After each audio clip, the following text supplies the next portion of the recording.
First time I've been able to do this kind of more complete understanding or view of your body. One of the things that's really important about this is that it's kind of legitimizing us as athletes. Parkview Sports Medicine. Game on. It's the comets. Comets falling from the sky. Comets falling from the sky. Comets falling from the sky. Comets falling from the sky. Comets falling from the sky. Comets falling from the sky. Comets falling from the sky. Comets falling from the sky.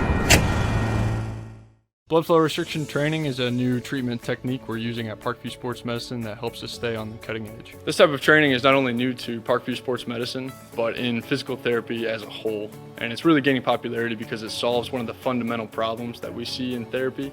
We have a lot of patients who we can't put a lot of stress through their injured tissue, but we still want them to get stronger and still want them to gain muscle size. Blood flow restriction training uses a specialized piece of equipment, a blood flow restriction cuff that fits around the upper portion of an arm or a leg. Doing that, then it partially restricts, but not totally occludes the blood flow going to the limb. I thought it was gonna hurt, and it does kind of feel weird, but doesn't hurt or anything. I just didn't really know what to expect. Well, you put it on and then you have to lay down and let it calibrate, and it gets tighter and tighter and tighter. And then after that, get in your position to do your workout, and then press the inflate button and it'll squeeze your leg or your arm. What the research is telling us about training with blood flow restriction is that the buildup of the lactic acid and the metabolic stress that we're putting on these tissues helps you gain strength and muscle size, similar to that of training at high intensity. Compared to a normal workout, the burn comes within the third rep, and then the 30-second break in between, there's no recovery. I can see the difference and feel the difference. It feels a lot more effective than just doing normal exercises.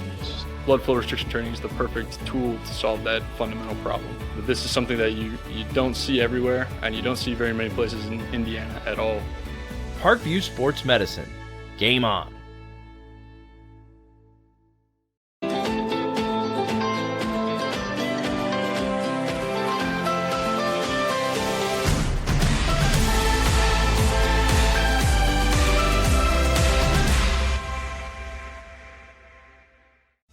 Parkview Sports Medicine is an integrated sports medicine team.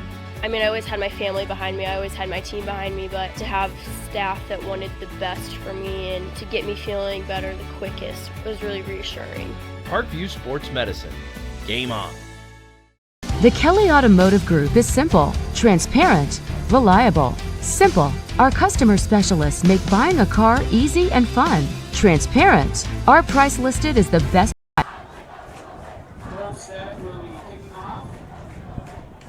Welcome in, everybody, to Indiana High School football on SummitCitySports.com, live from Zollner Stadium. The host Concordia Cadets taking on the Homestead Spartans. I'm Dan Vance, and next to me on color commentary, Pat Donnelly. And Pat, getting ready to kick off a very exciting game here in week number 2 of the season. Yeah, this is really a great matchup, for both teams. Again, Concordia really rolled last week over Southside. I think, Homestead had a good challenge from Northrop, but again, had a great offensive performance. These are two great teams going at it tonight. Got great weather conditions. I don't know about the footing on the field after last week, but at least it's dry, and we'll see two great offenses go at it tonight. Here's the kickoff from Homestead, back to receive. Concordia, that ball kicked out of the back of the end zone for a touchback, and the Cadets will take over to start the game on their own 20. Concordia last week picking up a big one over Southside, 42-0 at Southside. A rainy day, as you mentioned, and it's nice to have some sunshine out here. It was a real mess at Southside. It was a real mess here at Zollner when Dwenger beat Wayne. And so these teams have to be happy to have some sunshine tonight. Yeah, no question about it. More of a typical August evening here with the sun nice and bright, and at least a dry field. And anxious to see how Concordia starts this first possession. Jake Bird has great physical tools, but again, against a quality opponent like this defense, it's going to be a very interesting evening. Jake Bird playing out of the shotgun. Amir Drew lined up behind him here. Drew was a big target on the run last week. He'll get the first handoff tonight. Looks like a gain of about 4 or 5 yards there from Amir Drew. Really a staple of the Concordia offense, spreading you out formationally, try to stretch that defense horizontally, then run the football inside. Drew is an outstanding player in the backfield. He's going to be a focal point tonight. Obviously, Concordia giving him the opportunity with the football, and obviously Homestead being very, very conscious of where he is and stop the run game. Amir Drew, 16 carries, 122 yards, and a pair of scores last Friday night. Really establishing a presence on the ground for the Cadets. Bird stays in the shotgun. Take the snap. There'll be another handoff to Drew up the left side. He'll be stopped near the line of scrimmage. One of those things, Homestead just has an outstanding inside linebacker in Cam Rogers. Great speed. One of those rare linebackers that you see at the high school level that could probably play 3 levels, safety, linebacker, and defensive line. He's fast enough to play in the 3rd level, big and strong enough to play the defensive line, but he plays linebacker. That's the type of player that he is. Outstanding play there just to showcase his ability of running the football down sideline to sideline. 3rd down and 4 here for the Cadets from their own 26-yard line. Snap to Bird. He's going to looking for Kumari Henderson Drew off the hands of a Homestead receiver or defender there and caught by Kumari Henderson Drew. Lucked out a little bit there. I'm sure, Dan, that's how Coach Manacle drew that play up. Perfect, just like that. Just how they drew it up again. Anderson Drew, an outstanding receiver. This is going to be a great matchup all night with Cam Shannon, the top defensive back, one of the top defensive backs in the state, let alone the area, and Anderson Drew, an outstanding receiver. Great matchup here all night. Looking forward to watching that. It'll be interesting to see how many times they target the receivers. 7 different receivers had catches a week ago for the Cadets, none of them with more than 2 receptions. Bird's going to hand it off again to Amir Drew. He's going to gain about 3 yards on that play. Last week, Jake Bird wasn't really successful going through there, but I don't know how many people really were with the rain and the wet conditions. He was 6 for 22, 95 yards, but did throw 3 touchdowns, no interceptions. So it'll be interesting to see if he continues to target those receivers this week. That's the biggest thing with Jake Bird. He's got unbelievable physical tools. He's 6'3", 195, 200 pounds, can throw a tremendous football. The biggest thing, he has cut down the interceptions from last year. The decision-making is the key thing from junior to senior year that he's got to really, really tighten up. And again, he's got great physical tools. It's all about that decision-making. So a big challenge for him tonight against this defense. Going back to pass again. Here's Bird looking at Kumari Henderson Drew across the middle for a first down. That's going to move the ball to about the 43-yard line in the Homestead territory. Big first down there. Kumari Henderson Drew now has as many receptions tonight as he had last week. Yeah, he's just an outstanding talent. You can see just a natural ball catcher, their hand catcher, which we as coaches, college coaches, love to see those guys use their hands. That ball had a good pace to it. That was a fast ball there by Bird, squeezing that ball inside to Drew there, and a great hand catch. Really great talent out here, number 1. Kumari Henderson Drew, a big part of this offense for several years, including the state championship run a couple of years ago. There's a snap again. Back, he's going to throw. A little screen pass to Amir Drew there. He's going to gain some yardage there. Good job by Amir Drew to gain some yards. He's going to get about 6 on the play. Really love the play call there. Again, fast-flowing defense, early. First possession here, so they've got a lot of speed and a lot of tenacity that defense is playing with. The screen pass is great to keep them off bounds. Of course, we have a penalty here, so that's coming back. But I like the play call to keep that speed defense, that high-effort defense off balance with misdirection, screen game. Really makes a lot of sense against a fast-flowing defense. Looks like that might have been a holding call against the Cadets. That'll move the ball back to midfield. Block in the back, actually, there. Ball now on the 50-yard line. 1st and 10. First down and about 17 here for the Cadets.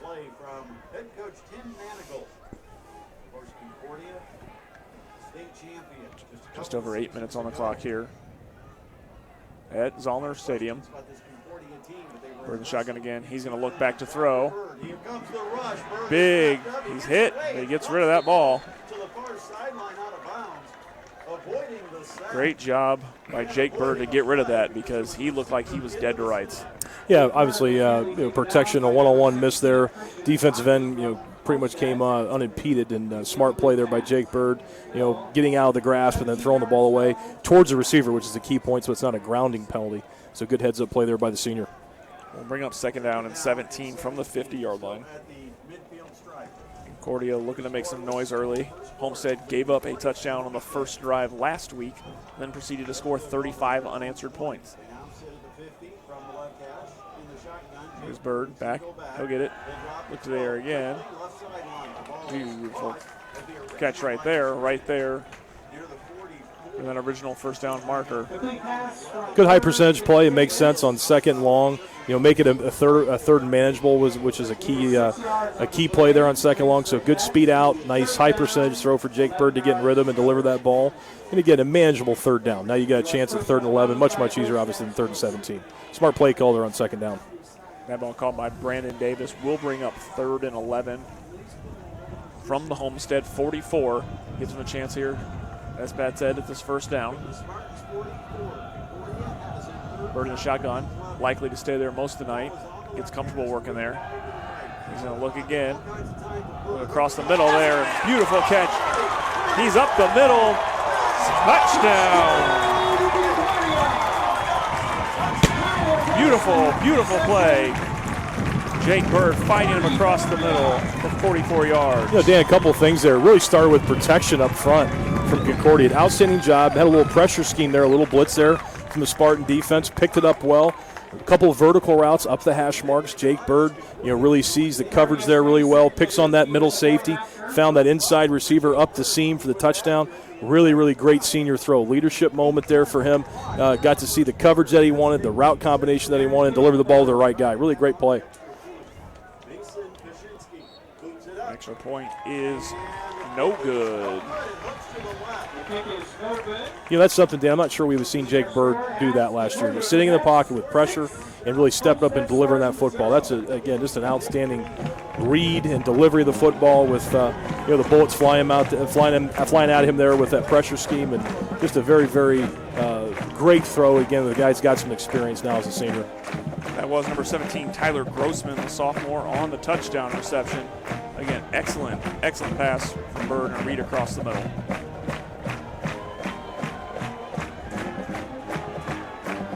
Just the way Concordia wanted to start this game, Dan. I tell you what, had a penalty, some plus plays or positive plays, on third downs, making some conversion plays to keep those sticks moving, and then obviously their 3rd and 11, hitting that vertical play to spring a long touchdown. So if you're Coach Manigal and company on that Concordia staff, couldn't have written a better start. So outstanding job. We'll see how Homestead responds now. They responded very well last week when the same thing happened. It was Northrop coming out and scoring on the opening drive, and then Homestead scored 35 unanswered points. And if you don't want to kick the ball to anybody here, you do not want to kick it to Cam Shannon, number 10. Last week, 3 kickoff returns for 116 yards, an average of 38.7 yards per return. Shannon, just a great talent, and again, a guy that you get the ball in his hands, good things can happen.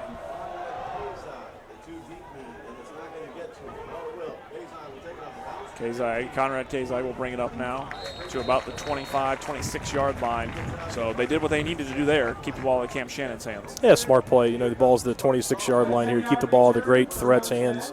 Really smart job there by the kickoff team for Concordia.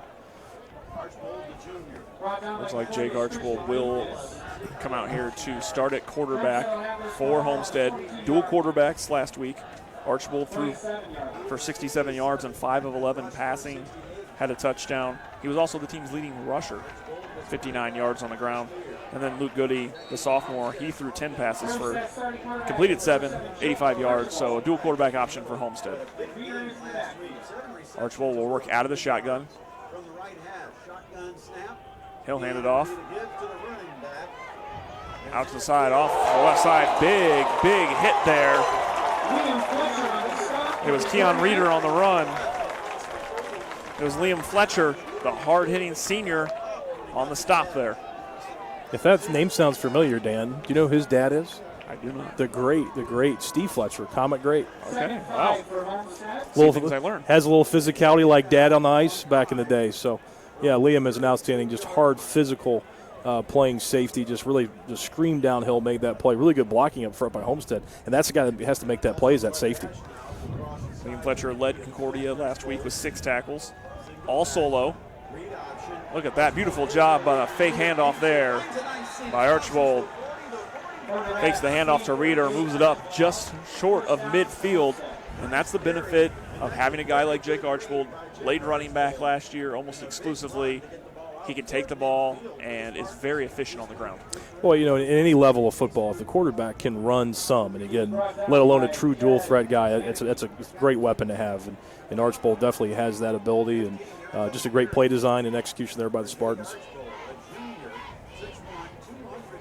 Archbold in the shotgun again here. He'll take it himself again off the right side. Another good job faking that one. He's going to gain about 5 yards up the right side. So another fake handoff there. Archbold keeps it for himself. And interesting that we're seeing Keon Reeder in the backfield with him. That was not the case early last week. It was Cam Rogers that was out in the backfield with him a lot. Yeah, I know Cam plays both sides of the ball, and obviously one of the leaders on defense. I'm sure we'll see him at some point on the offensive side of the ball. Great talent like Cam, but again, played previous year the zone read play. Really, leave that defensive end unblocked. That's the quarterback's read. He's going to read what that defensive end does, and get a pull opportunity for that quarterback to pull the ball around the edge and get a great gain there on first down. He's going to take it again. Another fake handoff. Archbold's going to get close to the first down there, about 5 yards in the game. Another quarterback option there again. Again, we're accustomed to the folks that have watched option football over the years. Now in the shotgun primarily is what we see the option game in modern day football, and quarterback is a runner from the shotgun. So these are 3 plays in a row where there's that option. The quarterback can keep the football based upon an unblocked defender and what he does. So it's like Cam Rogers here on third down here, Dan. Looks like they're going to have a little discussion about measurement here. That ball is very close to a first down. Looks from our vantage point to be a little short, but you never know from up here where that ball actually lies. Really impressed here, Dan, with Coach Zalman and the offensive staff here for the Homestead Spartans here. Really great job of again, the zone read play. Concordia has got to get hats to the football on the run game because the big offensive line that zone blocks so well.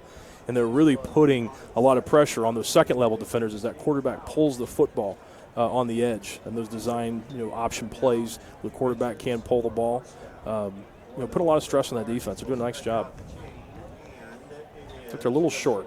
Just short here. We'll bring up third down.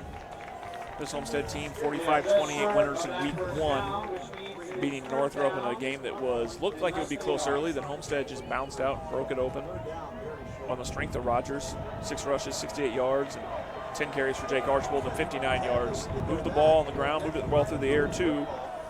Griffin Lytle, 7 catches for 109 yards last week. We've yet to see the ball go in the air to him this week. Archbold's going to push forward, and there's a little push from Rogers there. It should be enough for the first down. There it is. It's the benefit of having a guy like Cam Rogers, big physical guy. We saw last week he was a strong lead blocker for Archbold when he took off on his own. And there, if you're going to have somebody pushing the pile, you might as well be Cam Rogers. Yeah, Cam Rogers is one of those guys who can do it all. He's an outstanding football player, and again can play offense and defense equally well. He's that type of player. And I guess we're going to see him here again on first down, and anxious to see if they're going to utilize his ability as a backfield player. Again, physical and fast. Great combination. Homestead very good at running this clock and working the clock. They'll do it here again tonight. Archbold in the shotgun. He'll take the snap. He'll keep it. He's looking across the middle. That's to Little. Griffin Little, like I said, last week he was the big target. 2 touchdowns. Kind of had a breakout game. Yeah, this is a guy, Little, just outstanding player, really developed well from sophomore now to his junior year. Heard Coach Zalman talk about him, his commitment to the weight room and the off-season training, really turning into an outstanding player. A guy that can play tight end, can play outside receiver, really a great weapon for the Spartans. First and 10 from the Concordia 25. Snap a little high there. Archbold's going to have to take it on his own there, and he'll get knocked out of bounds. A loss of about 8 on the play there. Snap a little high, and Archbold had to make the best of that one. Yeah, really impressed that he got something back there. I think he gained maybe after when the ball was picked up, a couple yards, and not make it, second and 25 here, or 22. He made it about second 17, second 18. So he got some positive yards after the ball was snapped over his head. That's the type of thing that Archbold can do with his running ability, make some things happen. Ball marked there. At the 31, it'll be second and 16. That'll be a false start there. Really smart there to use the hard count there to get those 5 yards back. Almost back to the original second down situation here. not much loss there for Homestead. It's a big point for them last week was when Northrop made mistakes. They were able to capitalize on those mistakes. And so Homestead answers back from a mistake of their own there on the snap to force a mistake on a false start. Bring up 2nd and 11. Archbold back to throw. He's going to take it again. He'll gain some good yardage there, and very, very manageable 3rd down. Jake Archbold is not a guy you want to have to chase around. Yeah, second long situation. Really, the whole playbook's open. When you get those yards, the yards back that you had there, the second extremely long. Now 2nd 10, really have a run or a pass opportunity. Good quarterback draw, play call there to get those 6 yards. Now you've got a very, very manageable 3rd down. You're probably also in 4-down territory here. So you're thinking about 2 plays here, I think, if you're Coach Skelton, the offensive coordinator for the Spartans, and Coach Zalman, head coach. 3rd down and 5 from the 19. Archibald will take the snap. He's going to fake it again. He's going to keep himself, but he's not going to get that 1st down. I think Archibald, if he had that one back, he'd have given the ball there to Cam Rogers. You know, he's reading that interior defensive line that's unblocked. He's kind of playing in between the two where you have that back, working the edge. He probably could have gotten the 1st down if he was given that football. So, again, I haven't seen too many misreads there by Archibald tonight, but that was probably one he wish he had back. Homestead will go for it. 4th and 2 from the 17. A lot of options here for Archibald.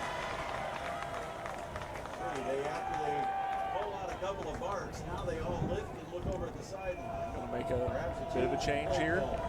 A little bit of a shift in formation. Archibald back. He'll take the snap. Looking. That ball is knocked down. Looking for Trevon Taylor. An incomplete pass and a big, big stop for Concordia. Outstanding play there by Motter, the safety, the senior back there, really reading, playing center field. That post route working right into his zone near that hash mark and making a great play. Really great stand there by Concordia. And again, the key thing now is you've got some momentum, had a great first drive, had a great defensive stand on 4th down. The key thing now is to keep that momentum going through the offense. Like how they started the first drive of the game, a good mixture of run and pass. That off-balance approach, with a mixture of run and pass is the key thing here for the Cadets. So Concordia's already done something that Northrop struggled to do last week, and that was get a stop. And that was the big question coming into this game is how well could they be able to stop this Homestead team? Bird will take it. He'll hand it off to Amir Drew. He'll gain maybe a yard or 2. Really stout there in the middle for the Spartans. Again, great pursuit there by all 11 of those yellow hats getting to the football. You see that effort to get to the football, gang tackling. Great job there on 1st down by the Spartans. So Homestead ran a lot of time off the clock. 3 minutes remaining here in the opening quarter. Indiana High School football on SummitCitySports.com. Here from Zollner Stadium, home of the Cadets. A field that is actually a lot nicer than I thought it would be after last week. Yeah, I wonder if they rolled it. It looks like it's not as chewed up as I was here last week, actually, and there was standing water on where the play is right now. I could see it. So it looks much better conditions tonight. Bird will take the snap. He's going to be flushed out of the pocket. He's trying to get rid of it. He'll find Kumari Henderson Drew. What a great catch. Great catch. Makes the play. Nope. No. Our official comes in and says incomplete.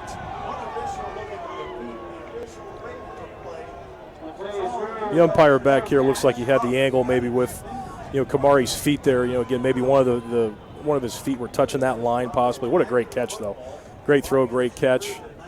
And a great play by Cam Shannon to get him out of bounds. Absolutely. Obviously the toes were anyway, but heads up play by Shannon to get over there. 3rd and 10 for Concordia. We'll bring up 3rd and 10 now for Concordia. Ball on their own 17. Looking for some movement in the closing minutes of the 1st quarter. Bird in the shotgun. Amir Drew behind him here. He's going to go to the air. Good slant. Beautiful play.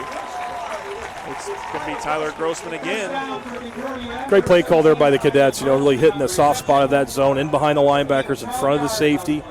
Splitting those 2 safeties up the seam. Really great play call there. And again, threading of the needle there by Jake Bird. Great placement with the football. And again, great decision. That's the key thing. I like seeing number 21 do. Again, had moments last year of some decision-making issues. Boy, you're seeing some great decisions tonight and great placement with the football. Absolutely. There are a lot of questions in week one for people who didn't see Concordia play. 6 for 22 from Bird, but he looks comfortable tonight, finding Kumari Henderson Drew a couple times, finding Tyler Grossman a couple times. The pitch there to Drew. Drew off the left side. He's going to get close to the first down. May have done it. Looks like he might get past the 41 and get himself a first down. And yeah, Concordia's been running, between the tackles pretty much most of the evening. That's the speed option play to get the ball on the edge, to hit that thing outside the tackles. And a little speed option play to get the thing on the edge, like I mentioned, and keep it out of the middle of the field. Which again, the Homestead Spartans have done a pretty good job bottling things up between the tackles all evening. Big play by Amir Drew there to get out to the left side, gets a first down. 1st and 10 now from their own 41. Minute 40 remaining here in the first quarter. Third back again. He'll hand it to him again up the middle. That's where Homestead's strong, but he still managed to get about 3 yards on the play. Great job up front there if you're Concordia. Really getting a good push and getting some movement there, getting hats on the linebackers, which are tough to do, especially a guy like 41 Cam Rogers. Pretty good job there. I think if you're the Concordia Cadets, you're taking 4 yards on first down anytime you can get it. That's a good thing to look forward to in the evening, to make those second 5, second 6 situations. Makes life a lot easier as an offensive play caller. Amir Drew really establishing himself at the start of his sophomore season. Big week last week, moving the chains this week. Bird will drop back here to throw. He's going to go deep down. Kumari Henderson Drew, beautiful catch down the left sideline. Beautiful play. Kumari Henderson Drew from Jake Bird. Well, 2 times now you see Homestead bring pressure and Jake Bird having to deliver the ball with, again, those bullets flying at him, those pressure linebackers, blitzing hard and having to make a throw. And he absolutely put a ball on a dime to Anderson Drew. Just incredible pitch and catch there by the Concordia Cadets. Again, great play call. Again, they're picking up blitzes. I tell you what, Concordia doing a great job of handling those pressure schemes from the Spartans and really hurting them down the field vertically with the passing game. Great play. Jake Bird will stay in the shotgun. Looking to score again. He'll hand it off to Amir Drew. He's going to gain a few yards, bring it up to about the 4-yard line, and has Concordia threatening once again. Yeah, just 2 series that you couldn't ask for much more if you're Concordia. Great mixture of running pass, taking those vertical shots when you have the opportunity, even protecting against those blitzes like we mentioned, and having delivered the ball down the field, which is certainly challenging at any level, let alone at the high school level. So kudos to the Cadets here this first quarter, just an outstanding first quarter for them, and opportunity knocking on the door here at the 3-yard line. Now we will come to the end of the first quarter. Concordia threatening again. They lead this one 6-0 after 1. This is Indiana High School football on SummitCitySports.com. Kelley Automotive Group is simple, transparent, reliable. Simple. Our customer specialists make buying a car easy and fun. Transparent. Our price listed is the best price. No hassle, no gimmicks. Reliable. Buy with confidence and peace of mind. We work hard to ensure the best value however you shop. Choose from over 60 vehicles under $10,000. Visit drivekelley.com. The Kelley Automotive Group. Simple, transparent, reliable. Parkview Sports Medicine is an integrated sports medicine team. We're treating injuries when and where they happen and working to prevent them before they do. We believe the best care is coordinated care, helping ensure you get the individualized services you need every step of the way, offering innovative treatment techniques to get you or the athlete you love back in play. Reaching higher, pushing further. Parkview Sports Medicine. Game on.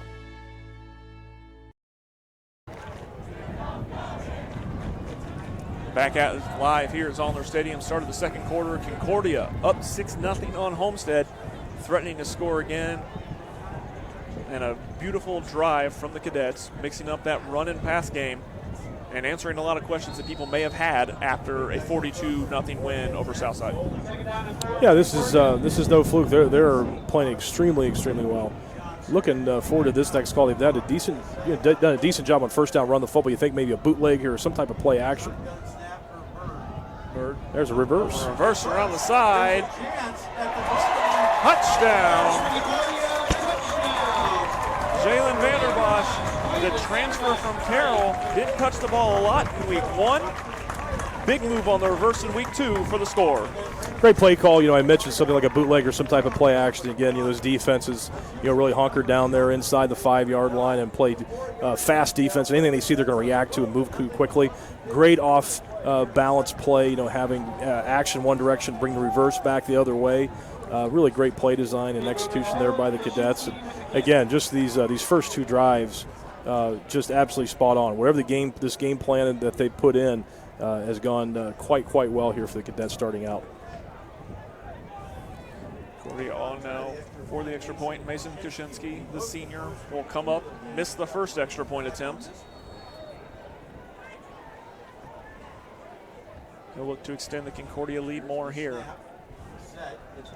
Kick is up, and it is good. And Concordia extends their lead 13-0 on the reverse play to Jalen Vanderbosch.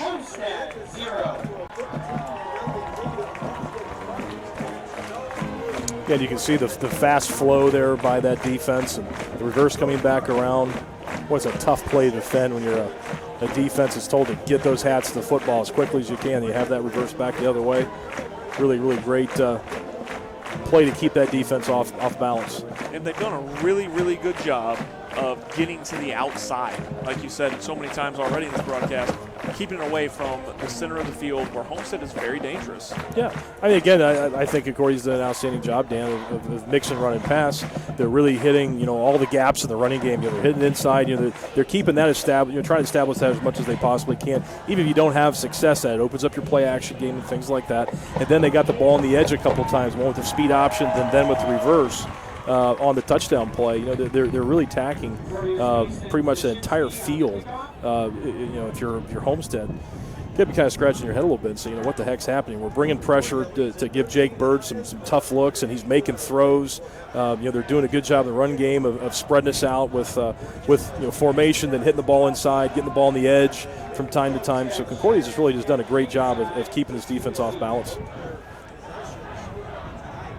Cam Shannon, Conrad Kaizai back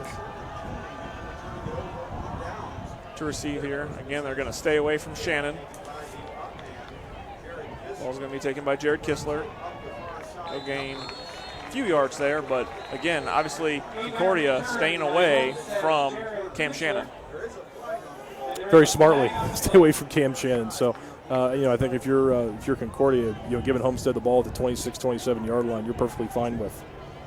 Especially having this momentum. You'd hate to kick the ball to a great player like Shannon, have him return on you and get that momentum swinging back the other way. Looks like they're going to give up some more yardage there because it appears to be an unsportsmanlike conduct penalty against the Cadets.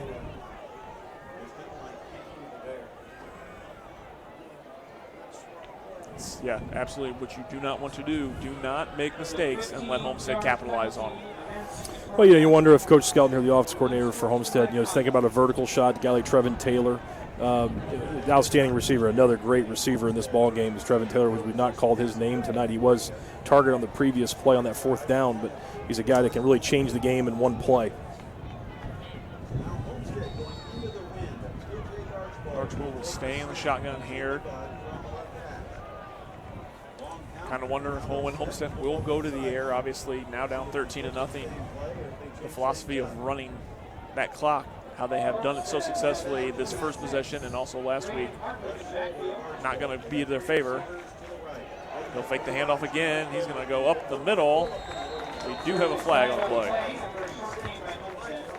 It's an area, either a high-low block or a hold up front. I'm guessing this would be on Homestead here. Again, another one of those zone read plays where the quarterback has the opportunity to give the football to the tailback or keep based on an unblocked defensive lineman. So we got a hold here to back up the Spartans. Again, I'm with you, Dan. I think at some point you're going to see a vertical throw or some type of play action to take a shot here if you're Homestead. They've really done a good job of mixing run and pass, but you really think that you're going to get a great player like Trevon Taylor or Little on the other side, a vertical opportunity down the field. They were comfortable last week.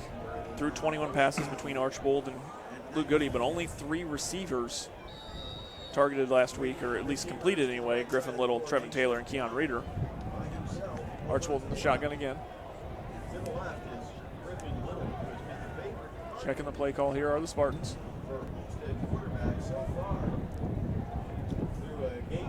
A big play here, needing to gain some yardage on first down. Archibald, he's going to look for Griffin Little, and he'll get him out there past the original line of scrimmage, and will pick up a good amount of yardage there. And that's what Homestead might need to do here, is keep getting that ball and moving those sticks. That's one of those things you see the offense get set, pause, look to the sideline for the play call. They saw soft coverage on the outside, really giving up a hitch route, by alignment there. If you're Concordia playing soft coverage with a corner, pretty much free yards there for Homestead if they took. 2nd down and 6 now. Archibald looking to go high, but he's going to keep it himself there. He's going to cut up the right side, but he's going to be stopped short of the first down. Pick up about 4 there for Archibald. Yeah, another quarterback draw there. We saw that the previous drive as well. And if you can get Archibald with a great running ability, it makes a lot of sense. You got great receivers on the outside. They give you that vertical stretch and that vertical threat to get those linebackers and safeties to play deep on the pass, and you run the quarterback draw. Good play there. Now we're 3rd and short here. Get another great play call there by Homestead. Check the play again here. Still not much of Cam Rogers on offense after a big offensive week last week. Archibald in the shotgun here, 3rd and 1. Take the snap. He'll hand it off. There's a big stop there, and nowhere to go for Braden Hardwick. What a great answer there by the Cadets, playing stout defense, really playing physical. This is a unit that, they try to do the best they possibly can, Dan, over the years to try to have 2 platoon as much as you possibly can at a school this size. And you see some guys that are some fresh legs there in the linebacking core, really playing fast and physical there at that point of attack. And another opportunity for a 4th down stop for the Cadets. Could be a huge play here in the game. Cam Rogers will enter the game now. We're going to get ourselves a timeout from Homestead. We will take it with them. This is Indiana High School football on SummitCitySports.com. Kelley Automotive Group is simple, transparent, reliable. Simple. Our customer specialists make buying a car easy and fun. Transparent. Our price listed is the best price. No hassle, no gimmicks. Reliable. Buy with confidence and peace of mind. We work hard to ensure the best value however you shop. Choose from over 60 vehicles under $10,000. Visit drivekelley.com. The Kelley Automotive Group. Simple, transparent, reliable. Parkview Sports Medicine is an integrated sports medicine team. We're treating injuries when and where they happen and working to prevent them before they do. We believe the best care is coordinated care, helping ensure you get the individualized services you need every step of the way, offering innovative treatment techniques to get you or the athlete you love back in play. Reaching higher, pushing further. Parkview Sports Medicine. Game on. Here we go, back to action now. Homestead going to go for it on 4th and 1. Concordia looking for their 2nd and 4th down stop of the game. Archibald in the shotgun. He'll take the snap, and he's going to follow Cam Rogers. He's going to go around the right side for the 1st down. Great play call there. A little quarterback sweep, pulling the front side guard around as the lead blocker. Just an outstanding play design there. Again, it's one of those plays you think about, going in the middle of the defense here just by the situation. You kind of come back with that, get that off-speed pitch, we'll call it something a little bit unique to get the ball on the edge. Again, you got a running quarterback, utilize him. It gives you an extra blocker when you think about it. When you don't have, you have the quarterback running the football, you have a lead back, and you have obviously 10 other blockers there. It's quite an advantage in the run game. Archibald back to pass now. He's going to find Trevon Taylor, but he'll drop the ball there. Little receiver screen there. It's one of those things as a receiver screen. When you teach that play, so you got to catch the football first, worry about your blocking scheme second. You got to have possession of it there. And again, Trevon just took his eyes off it. Had a nice play design there. Looks like he had a little bit of a crease there. You got to take that football with you. We'll bring up 2nd and 10 here for the Spartans from the Concordia 43. And of course, a big 4th down conversion there. Archibald following the block of Cam Rogers. We saw that a lot last week. Here's Archibald in the shotgun. He'll take the snap. He's going to pitch it back there to Rogers. Rogers is staying on his feet. On the right side, Cam Rogers Big play. He's going to be tackled down around the 5-yard line. And a huge play for Cam Rogers, picking up big yardage. Yeah, the same play that the Concordia ran earlier. A little speed option play to get the ball on the edge to the running back. Really great run there. Great broken tackle that Rogers, broke through that tackle to get that extra yardage. Really big play there for the Spartans. Big play for Cam Rogers on the right side, and some big yardage finally for Homestead here, threatening to score midway through the second.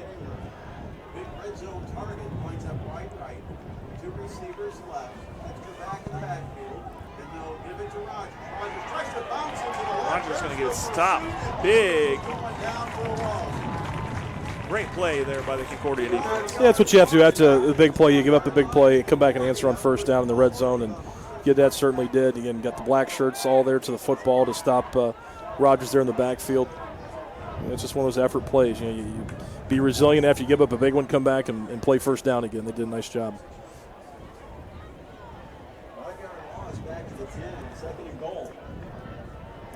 This is probably Trevon Taylor or Little.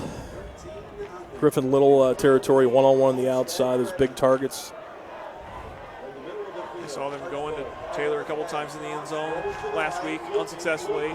They look for Taylor there, and he's going to be brought down at about the 2-yard line there.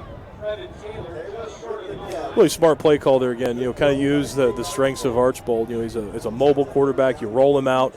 Ran a little pivot route on the outside there with Trevon Taylor. Ran a corner route in behind, so you put that corner in conflict, that cornerback in space. He's got to play the hitch route or the whip route, or play deep on the corner route in behind in the end zone. And they gave up that little whip route there by Taylor. Pretty good finish there, trying to reach for that pylon, making it a 3rd and 2 here, 3rd and goal at the 2.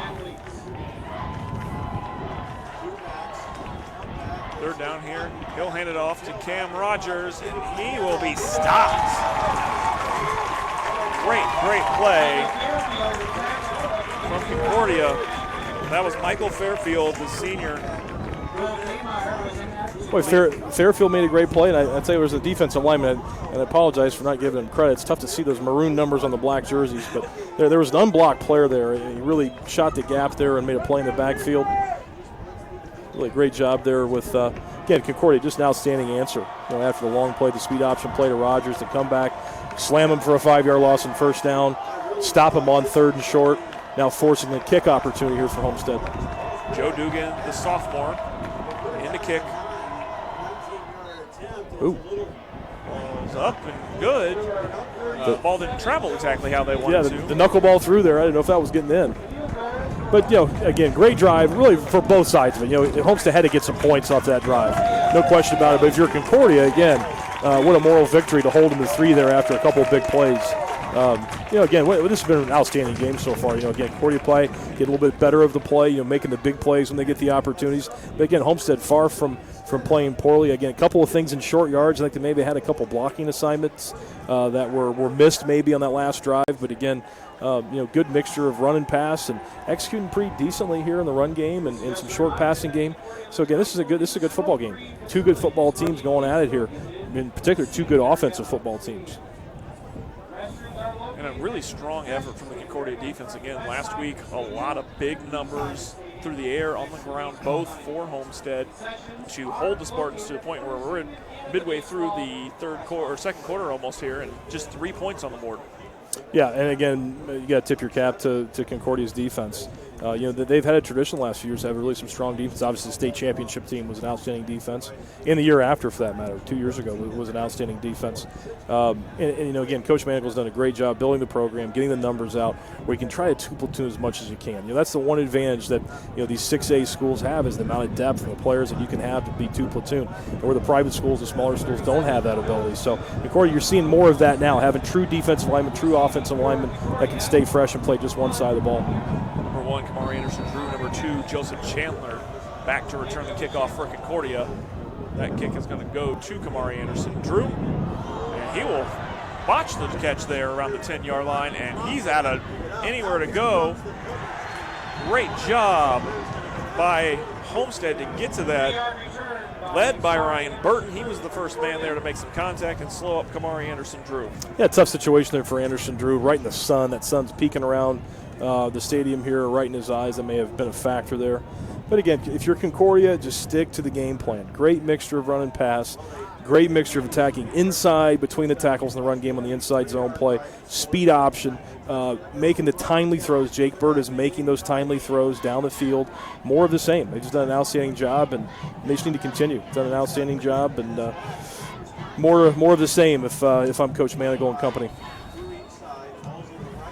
Here's Bird again in the shotgun. Lined up, Amir Drew behind him. He'll pitch it there to Drew, up the left side. Nowhere to go there. It's Kai Johnson. It's that speed option play that they ran earlier to get the ball on the edge. Great defeating of blocks there by the perimeter defensive players there for Homestead.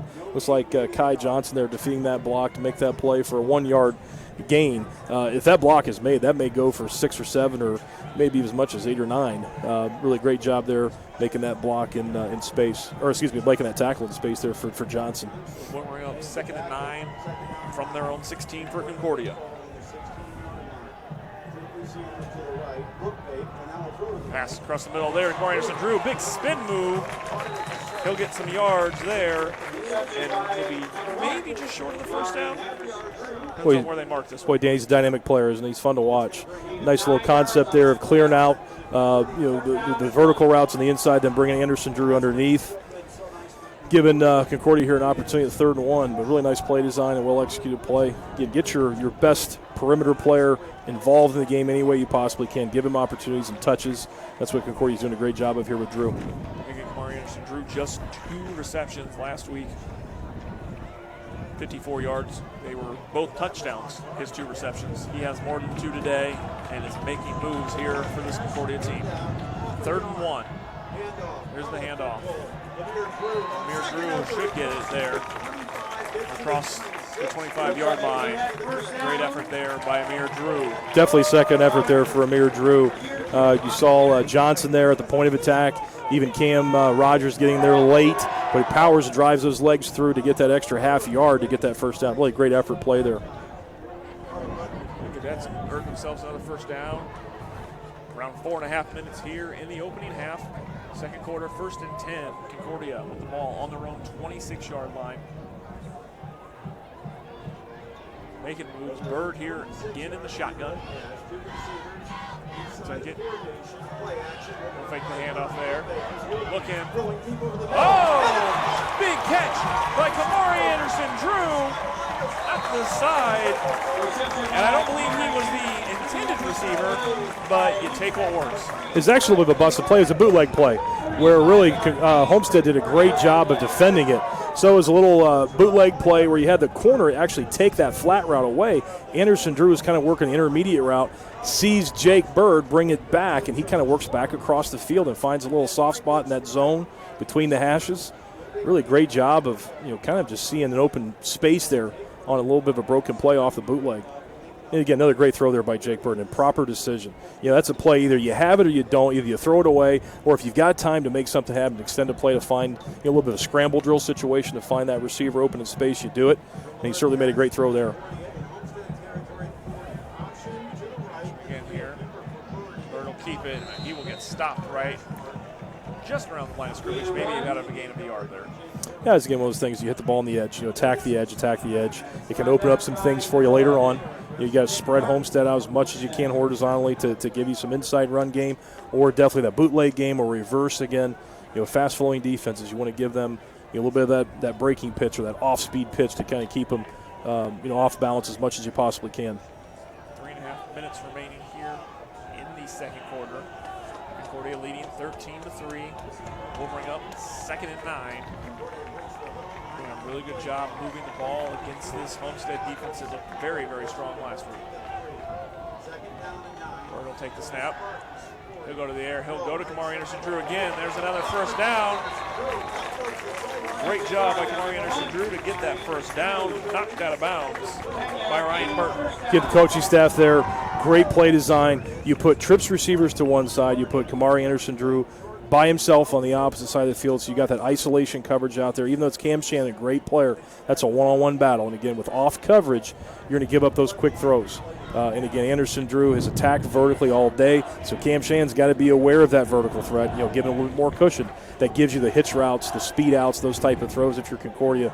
Really well executed play there. And again, design and a decision but to attack that area of the field there for Concordia. Jake Bird to Kumari Henderson. Drew has been huge tonight. Bird will drop back to pass again. He'll look for him again. That one overthrown there under pressure with Jake Bird. That was one Jake probably should get off of. That was a double move, off the speed out. The previous route that they just ran, they ran the double move. So they show the speed out, then they wheel them up the field. So that was a situation where they're trying to get that corner to bite on the speed out, then get Anderson Drew in behind. Well, the thing is the safety played off the hash there and defended that. Jake probably need to get off that and get to his second option. Pretty well defended there for Homestead. Safety did a great job getting over the top and defending that half of the field. Ryan Burton there as a safety just did a good job of understanding the concept there and helping out his corner. Burton, arguably the most important Homestead player last week on defense. 8 tackles, 7 solo tackles led the team. More pressure there. A little dump pass to Amir Crew there. He'll gain some yards there. Brings up a manageable third down, about a 6-yard gain there. What an outstanding play by Burton. I tell you what, that screen was set up beautifully. Great pursuit there by the defensive front. You invite those players upfield if you're the offensive line. Then you release downfield once that ball is released to get to those linebackers.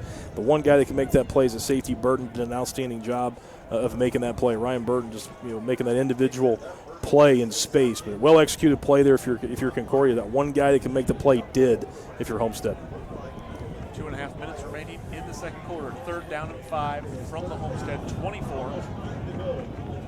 Bird has established throwing the passing game very well here. He'll go to the air again. That one deep. A little bit of an overthrow there. Looking for Jalen Vanderbosch. I'm not sure what the route concept was there. If they had individual route that maybe there's miscommunication on. But it looks like 4th down here again. Probably something quick here. I think if you're Concordia, I tell you what, if you're Homestead, you're kind of questioning, is this a pressure down or not? The 2 times that Homestead has brought 5 or more, 2 linebackers or more, really Concordia's executed big plays. So you wonder, you'll play good pass defense and rely on those front 3 or maybe 4 with that outside linebacker in the rush mode and play pass defense, or do you bring pressure and test Jake Bird here with his decision making here on 4th and 5? 4th and 5 from the 24 here. Definitely a pressure look here, Dan.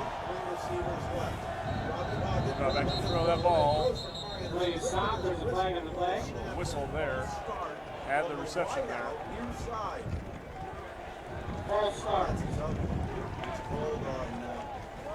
False start there. Will be Vanderbosch. The Carroll transfer. Call for the false start. Yeah. Now we're obviously a little bit of a change of game plan. Yeah, too bad if you're Concordia. Had the right play call. Again, you isolate your great receiver one-on-one. Had it open. Now you're in a situation, a kicking situation now. It looks like now on 4th and 9. Too bad that happened because, again, that would have been a converted 4th down there, Dan. Concordia on their way to threaten for another score here. Let's going to go for it. Jake comes over to get the play from Coach Manigal all the way at the sideline. So you wonder if they're kicking here or they're going for a 4th down. Obviously now 4th and 9, they're going for it. 9 here from the 29. Take the snap. Obviously going to Kumari Henderson Drew. That one's end zone. Touchdown. Kumari Henderson Drew. One-on-one route, I tell you what, this guy's a player, no question about it. This guy can play at a high level. Kumari Henderson Drew, one-on-one route against Homestead's best corner. Ran a little inside post route, kind of set him up to the outside, broke inside. Not sure what the safety's responsibility was there, but again, you should have 2 guys in area, corner and safety on top. But Jake really put that ball in a great place to Drew on the post route. Just a phenomenal throw and catch. Big drive. The extra point is up. It is good. And a big touchdown play.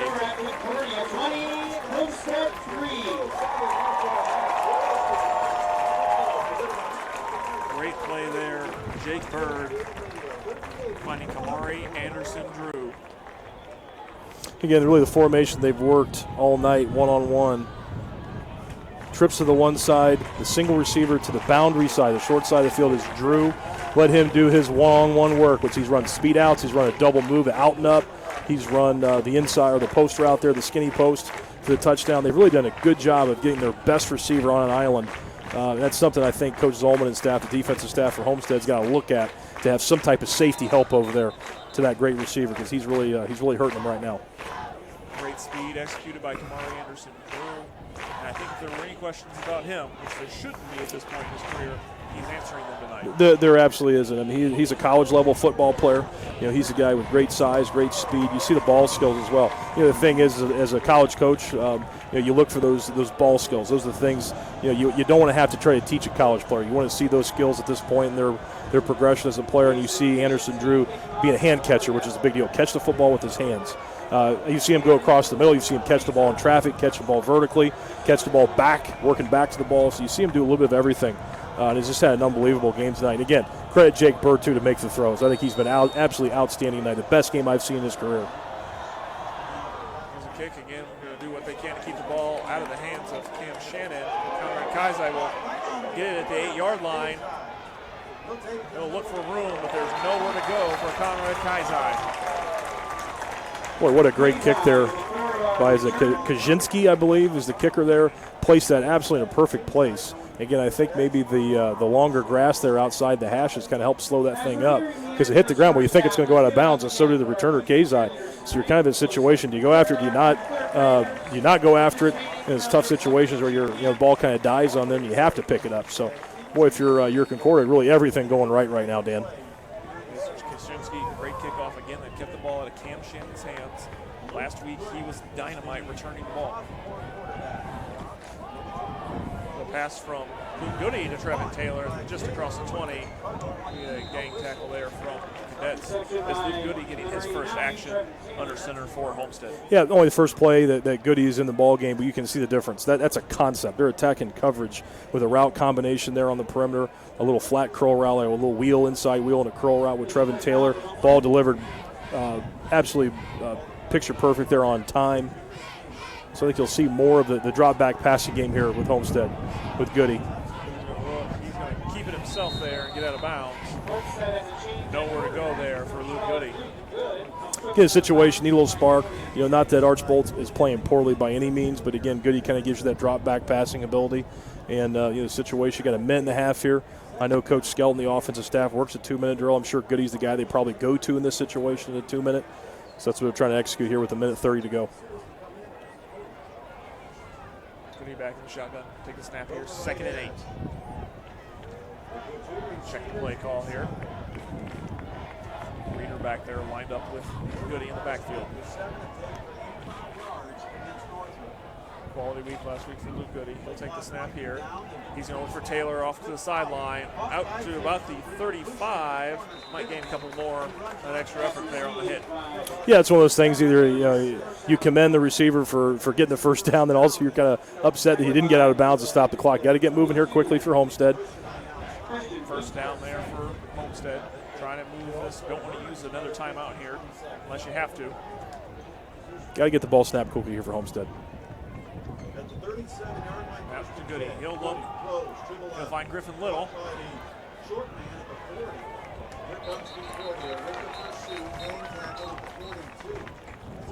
Got to get moving here. Looks like it was Mitchell Wessner on the play, not Griffin Little. Homestead will take a timeout. That'll be their second of the half. With them, we will take a timeout. A minute remaining in the opening half. This is Indiana High School football on SummitCitySports.com. Runners are running, play coming home. From the crucial plays to the highlight of the game to the victory celebration, we are there. Summit City Sports isn't just a business. It's a group of companies investing in the youth of Fort Wayne athletics. It's because of Parkview Sports Medicine, because of Kelley Automotive Group, Indiana Wesleyan University, and Big Eye Fish, that we can produce our broadcast viewed by hundreds of thousands in Northeast Indiana and beyond. Support Summit City Sports. Become a sponsor. Join our winning team today. Welcome back. Indiana High School football, Summit City Sports. It's the Concordia Cadets hosting the Homestead Spartans. Just a minute remaining here in the first half. 2nd and 5 for Homestead. Homestead will take the snap there. Luke Goody will find Griffin Little. He makes a big play there, and he will get out of bounds there. Big missed tackle for Concordia. And Griffin Little will get across midfield all the way down to about the 36-yard line, and a big gain for Griffin Little there with a minute to go. You know, those are throws that they're going to give you. You know, Concordia's going to play a little more pass defense here and give you those little hitch routes. Griffin Little's a big, strong guy you can throw a hitch route to and break a tackle on a corner. And that was kind of the idea there for the Spartans. We're going to take a snap. He'll bump it a little bit. He'll get the pass. Close ball there. It will be incomplete to Griffin Little on the low snap there to Luke Goody. Hey, if you're a quarterback, you want to be in rhythm with catching the football and being your drop and delivering the ball on time. That's one of those things. The low snap really gets you out of rhythm. And that's why the ball was thrown a little bit short there. 55 seconds remaining in the first half. Homestead needing to get the ball down the field if they can. Ball here at the 43-yard line.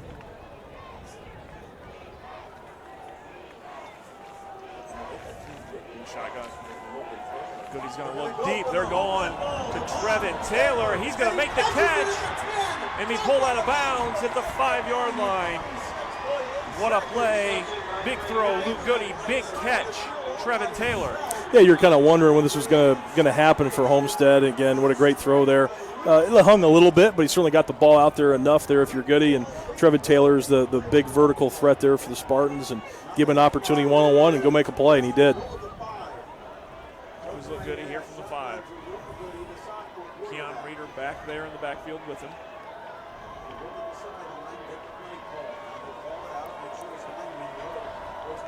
Goody in the shotgun. He'll take the snap.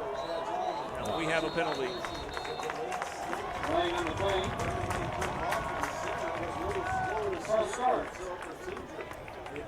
Actually, in this situation, Dan, as an offensive coordinator, you don't mind having a little bit more space here near the red zone to throw the football. You've got a timeout here. You can throw the ball with a little bit more room in the end zone to run your concepts and things like that. Inside the 5-yard line, it's tough to throw it. You lose that vertical stretch. So, again, I don't think this hurts Homestead necessarily. It really kind of opens up a few more opportunities here at the 10-yard line. Again, you've got some time and a timeout, so you can really kind of have a couple different options here if you're Homestead. 44 seconds remaining in the first half. First and goal. Goody in the shotgun. He'll take the snap. He'll look to Trevon Taylor. That's in for the touchdown. And you can kind of see that it was there. You know, Concordia kind of playing more of a head-up technique over the outside receiver there, so the slant makes a lot of sense.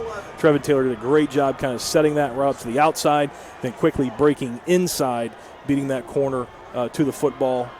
Just a really outstanding one-on-one rep there for Trevon Taylor, that one-on-one matchup, and great throw there by Goody. Goody to Trevon Taylor. Teammates on the basketball court, teammates on the football field, making a big play for Homestead here. Under a minute's play in the first half. Joe Dugan on for the extra point.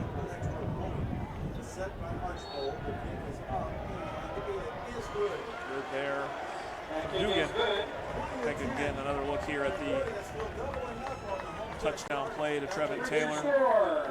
Can you kind of see Taylor kind of nod to the outside like he's going to run a fade route, then sticks that outside foot in the ground, then gets that body position inside of the corner there. To get to the end zone, that slant route. That's exactly how you teach the routes, how you execute it. Really, really outstanding job there. Really, what a great drive. What a great answer for Homestead. And that's the key thing. You're going into halftime here. You're down 10 points. You've got a lot of momentum now after having an outstanding drive like that. And the thing is, not that Archibald was doing a poor job, but, Goody kind of gave you a little shot in the arm throwing the football. So interesting to see what, Coach Skelton, the offensive coordinator, and Coach Ullman, head coach for Homestead, is going to decide here in the second half of how they approach the third quarter. Take a look here at the play that set that touchdown up there. Goody going deep to Taylor. Again, just a one-on-one opportunity. Again, Trevon Taylor, a great vertical threat. He's a big guy, 6'3", 6'4", can go up and high point the football. That DB kind of got caught looking in the backfield, and you lose Trevon Taylor if you don't play, good solid one-on-one coverage on him. And, a good enough throw there by Goody. probably not his best effort, but a good enough throw. And again, he did make some great throws on that drive. But that play you just showed, set the whole thing up for that score to make it a 20-10 ball game here late in the second quarter. Big score for Homestead. That kickoff will go to Kumari Henderson. Drew will get it. He'll bring it up to about the 27-yard line.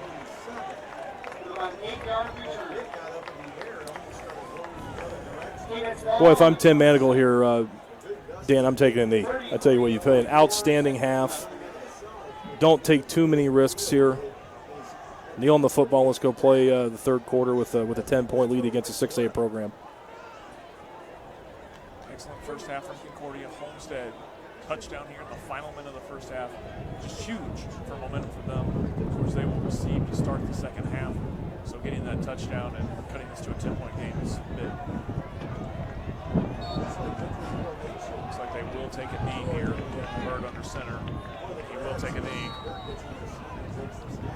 Like smart play again. You're the shotgun team.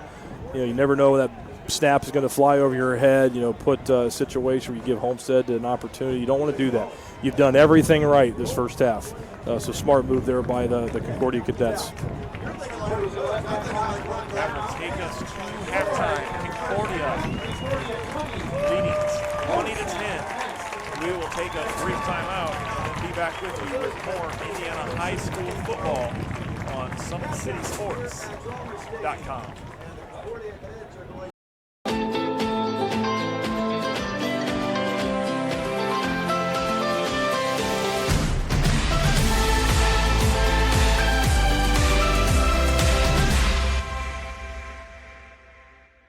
This is the first time I've been able to do this kind of more complete understanding or view of your body. One of the things that's really important about this is that it's kind of legitimizing us as athletes. Parkview Sports Medicine. Game on. The Kelley Automotive Group is simple, transparent, reliable. Simple. Our customer specialists make buying a car easy and fun. Transparent. Our price listed is the best price. No hassle, no gimmicks. Reliable. Buy with confidence and peace of mind. We work hard to ensure the best value however you shop. Choose from over 60 vehicles under $10,000. Visit drivekelley.com. The Kelley Automotive Group. Simple, transparent. Welcome back to Indiana high school football here on SummitCitySports.com. A couple of scores from around the SAC in the second quarter of these games. Northrop over Southside 21-0. Bishop and Dwenger leading Northside 14-0.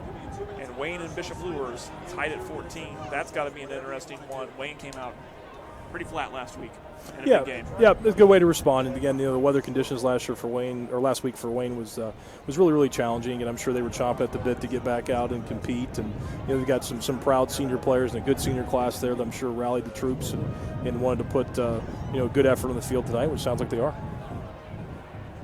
Snyder making a drive here in the second quarter of their game. They trail Carroll 24-7. Wow. Two action. Interesting. A little bit of a surprise there, but Snyder's a very young team still, and Carroll is not. Yeah. I mean, that is an interesting score.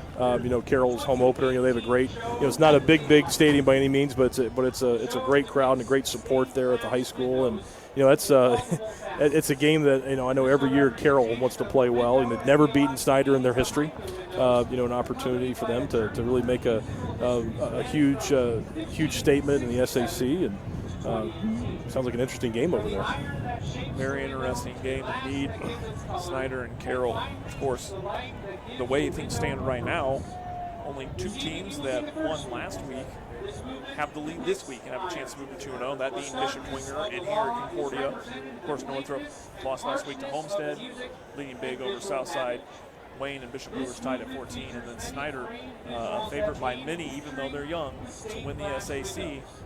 Going into the season, they were a team that had to be looked at the top of the SAC. After last week, Homestead had to have been looked at as a very big contender for that. Yet both of those teams trail here at halftime. Yeah, it's early in the year, and again, anything can happen. It's a competitive league. I mean, any coach in this league that's been involved in it or currently involved in it says, every single week you got to come to play. There's not too many of those games on your schedule you can chalk up as a W. You've got to come out and compete every single week. And again, you look at that Wayne score. Again, I think, being here, I called the game last week for Summit City Sports, and you could see there was a bit of frustration and maybe even a little bit of embarrassment in the way they performed in a bad weather game against Winger.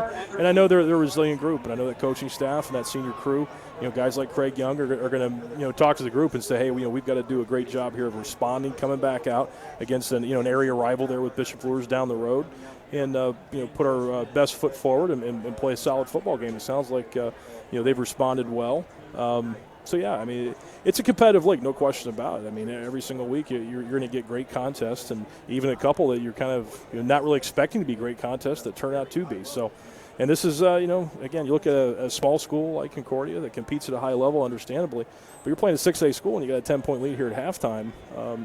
Maybe a little bit of an eye-opener here at this game. But I'll tell you what, both offenses, I think, have played pretty well. I think if you're Homestead, you're looking at, this particular game of making some adjustments, especially in the back end. I think having an answer for Kumari Henderson, Drew. And I think he's that guy that's really, really, been the difference here. From a one-on-one standpoint, a player that you have to give help to, your cornerbacks. I mean, those guys one-on-one, it's a challenging task. Even a great player like Cam Shannon, you're giving that much cushion. He's going to take short game, and as soon as you work up and try to play tighter coverage, he can get behind you. So you got to have some help there. I think if you move a safety over to help him, on Drew, could be part of the answer. And then you play Jake Good there in the second quarter, right before the end of the half there, and move the ball. Was 85 yards, I think, for his score. Yeah. Kind of give you a little shot in the arm, a little energy to your offense. Not that Archbold was playing poorly, but again, just kind of gives you a little different look and throw the ball a little bit more down the field, which I think is probably called for, especially at that point in the game, being down 20-3. So if you're Homestead, you got something to build on, no question about it. If you're Concordia, Jake Burt's playing outstanding. Kumari Henderson, Drew, just been lights out this first half. Find creative ways to kind of continue to do what you're doing, giving him opportunities one-on-one vertically down the field, mix in the run enough to keep him honest. But if you're Concordia, really everything's going right. We will take a little bit of a halftime break here and let you listen to the sounds of the Concordia High School marching band.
games being added each week. We look forward to seeing how this continues to grow and develop throughout the season. That was the Concordia High School Marching Band. We will take another break as we continue on in our halftime break. The Concordia Cadets lead Homestead 20-10. This is Indiana High School football on SummitCitySports.com. Kelley Automotive Group is simple, transparent, reliable. Simple. Our customer specialists make buying a car easy and fun. Transparent. Our price listed is the best price. No hassle, no gimmicks. Reliable. Buy with confidence and peace of mind. We work hard to ensure the best value however you shop. Choose from over 60 vehicles under $10,000. Visit drivekelley.com. The Kelley Automotive Group. Simple, transparent, reliable. Brooks steals it, tips it away to himself. He'll go to the hoop and slam it down. They attack, they get a great shot. Here he comes. And Lucas Craw. Shot hits the post. And the centering feed to Luke Gibson. Shot scores. The rush comes. Oh, almost picked off by Ethan Hoover. And the takedown.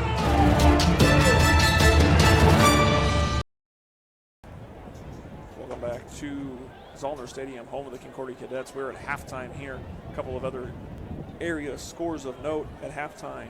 East Noble Knights trailing Warsaw 10-7. Also at halftime, Columbia City leads Whitco 14-0. And another game at halftime in the Northeast 8. New Haven trailing Mississinewa 33-0. That's a combined 53-0 at halftime for New Haven this season. Starting off rough in the first half of both those games as they've started their season.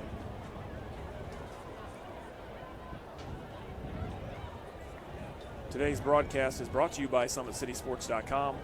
Follow us on Twitter at 260sports, like our Facebook page, Summit City Sports, and be sure to subscribe to our YouTube channel. At Parkview Sports Medicine, it's game on. We are the region's largest integrated sports medicine team, providing athletes specialized services from improving their performance to recovering from injuries. To learn more, go to parkviewsportsmedicine.com. Kelley Automotive Group, Indiana's #1 automotive group.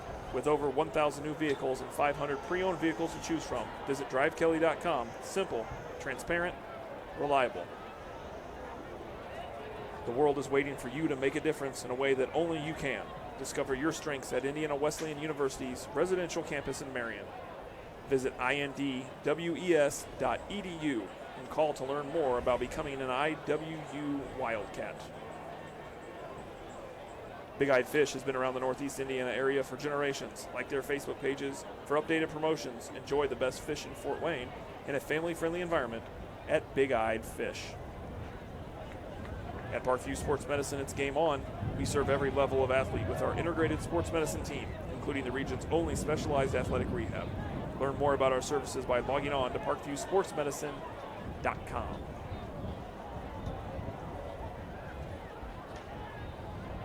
Again, here at halftime, the Concordia Cadets lead the Homestead Spartans 20-0. 20-10. It's not quite 20-0. 20-10, big first half by them.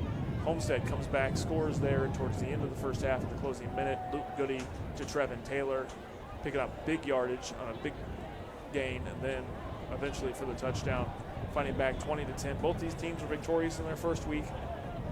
Of course, one of 5 SAC teams getting the week 1 victories. For Concordia, the schedule ahead looks tough the next couple of weeks. They travel to Spoiler Stadium to face the Snyder Panthers next week. Home here at Zollner Stadium the following week against Bishop Luers before hosting Northrop as well. And they will face Bishop Dwenger. So after they visit Snyder next week, 3 consecutive games here at Zollner, Luers, Northrop, and then they'll face Bishop Dwenger, although Concordia will be the visiting team in that game. For Homestead after this week, a little bit of a gauntlet. They will travel to Luers before hosting the Bishop Dwenger Saints, and then back to Spoiler Stadium to face Snyder in their next 3 weeks. That has been an interesting first half here. What are some things that you kind of see here and expect, especially out of Coach Zolman and Homestead, to get things moving more in the second half? Well, I think first and foremost, you got to find a plan for Kumari Henderson, Drew.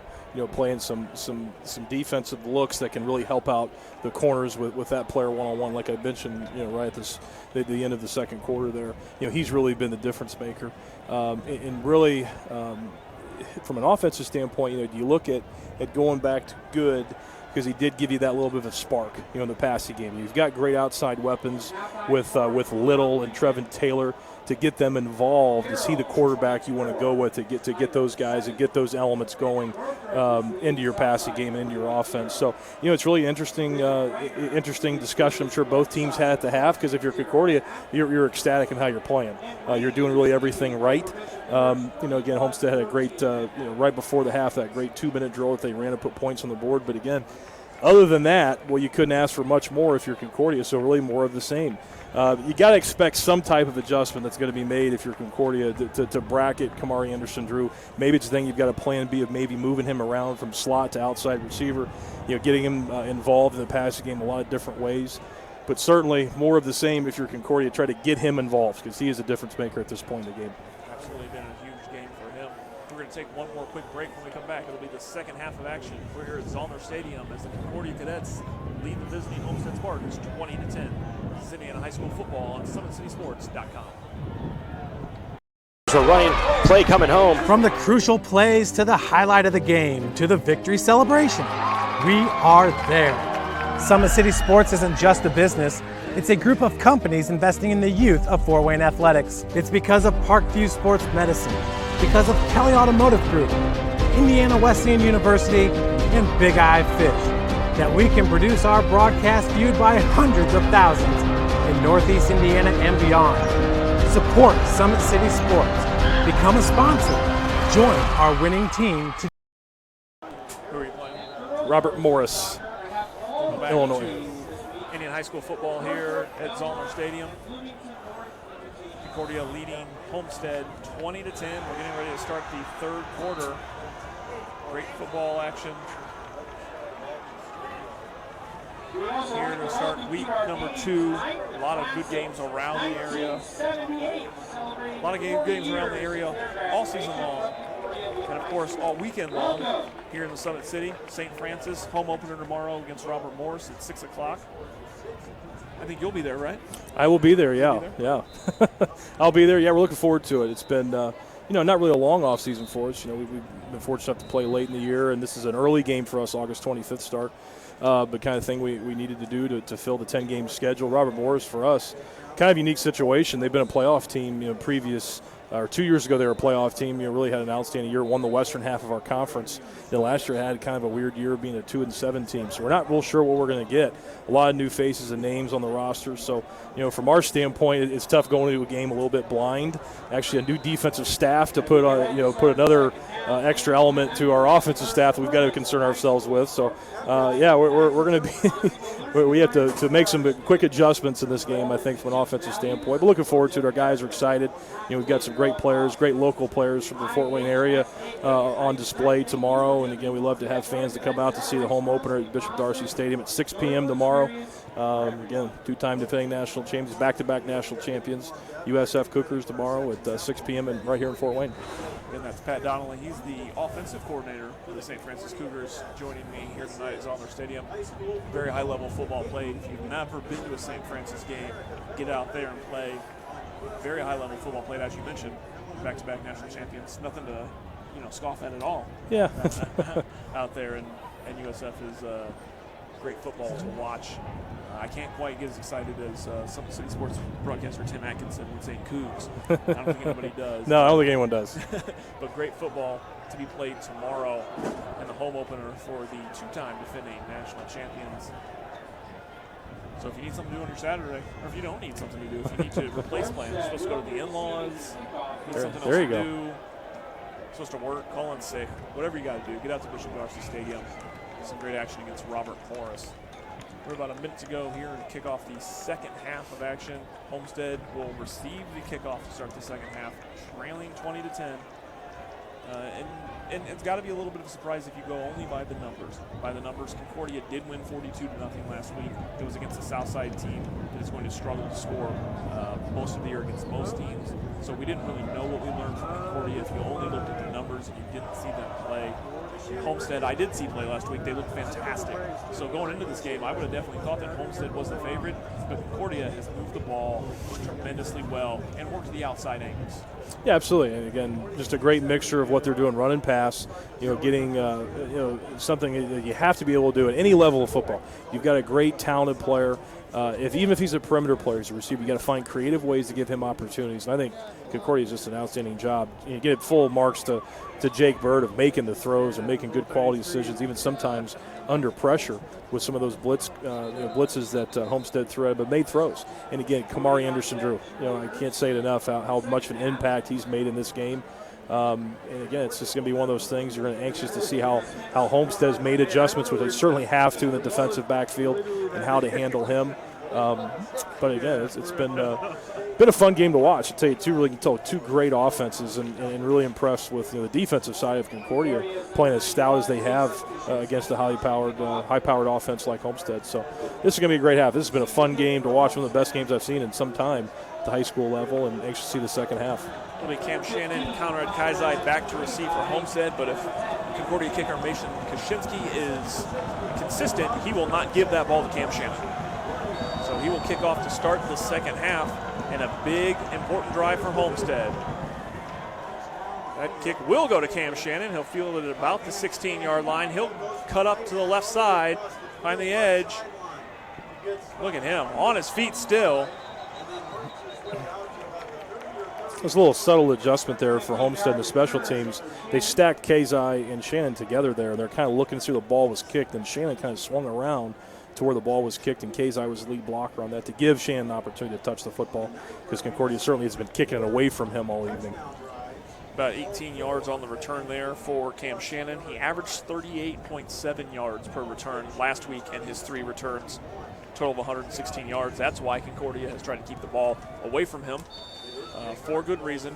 Jake Archibald will return at quarterback, even though the most success at quarterback has come from the Goody.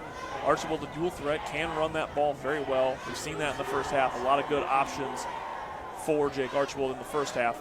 Homestead looking for that to start the second half. Yeah, again, I think they're comfortable, obviously, in the run game a little bit more with Archibald, but he can throw the football too. I'm anxious to see if they're going to get a little bit more of a mixture. That ball's on the ground. Boy, fortunate there for Homestead. It looks like it hit the motion man on the jet sweep action there. It hit the motion guy and put the ball in the turf. Might have been like Aiden Vachon there in motion where that ball bounces off. And dangerous play, and that could have been very, very bad. Yeah, it's really something you don't want to hear on the first play of the second half when you're kind of behind the 8 ball here, down 10 points to a great 3A program. But again, a 3A program, a team you're supposed to be you're favored against. Can't give them any opportunity. Second and 14. Archibald, he's going to look in the air. That one to Keon Reeder, and it's going to be in his hands and out. Yeah, look at Archibald. That's a great throw. I think a really good decision as well. He's got 2 options. He had Little up the hash mark and then the wheel route, there with Reeder up the sideline. Really great throw there. I think Reeder has got to come down with that football. And if he has the opportunity again, he feels like he's probably got to make that play. Again, really good throw. I mean, that was an outstanding throw there by Archibald. We're seeing the senior Keon Reeder a lot more this week as an option than last week. Big in the backfield for him so far this week. Was only a receiver on 1 completion last week. Here's Archibald. He'll drop back again. He'll hit as he throws. Ball stays alive. And it looked like a lot of confusion there on what was supposed to happen. Well, it's a long developing play. Obviously, pass rush got to the quarterback. They ruled it a fumble. Obviously, the lineman picked it up. They ruled it as a fumble.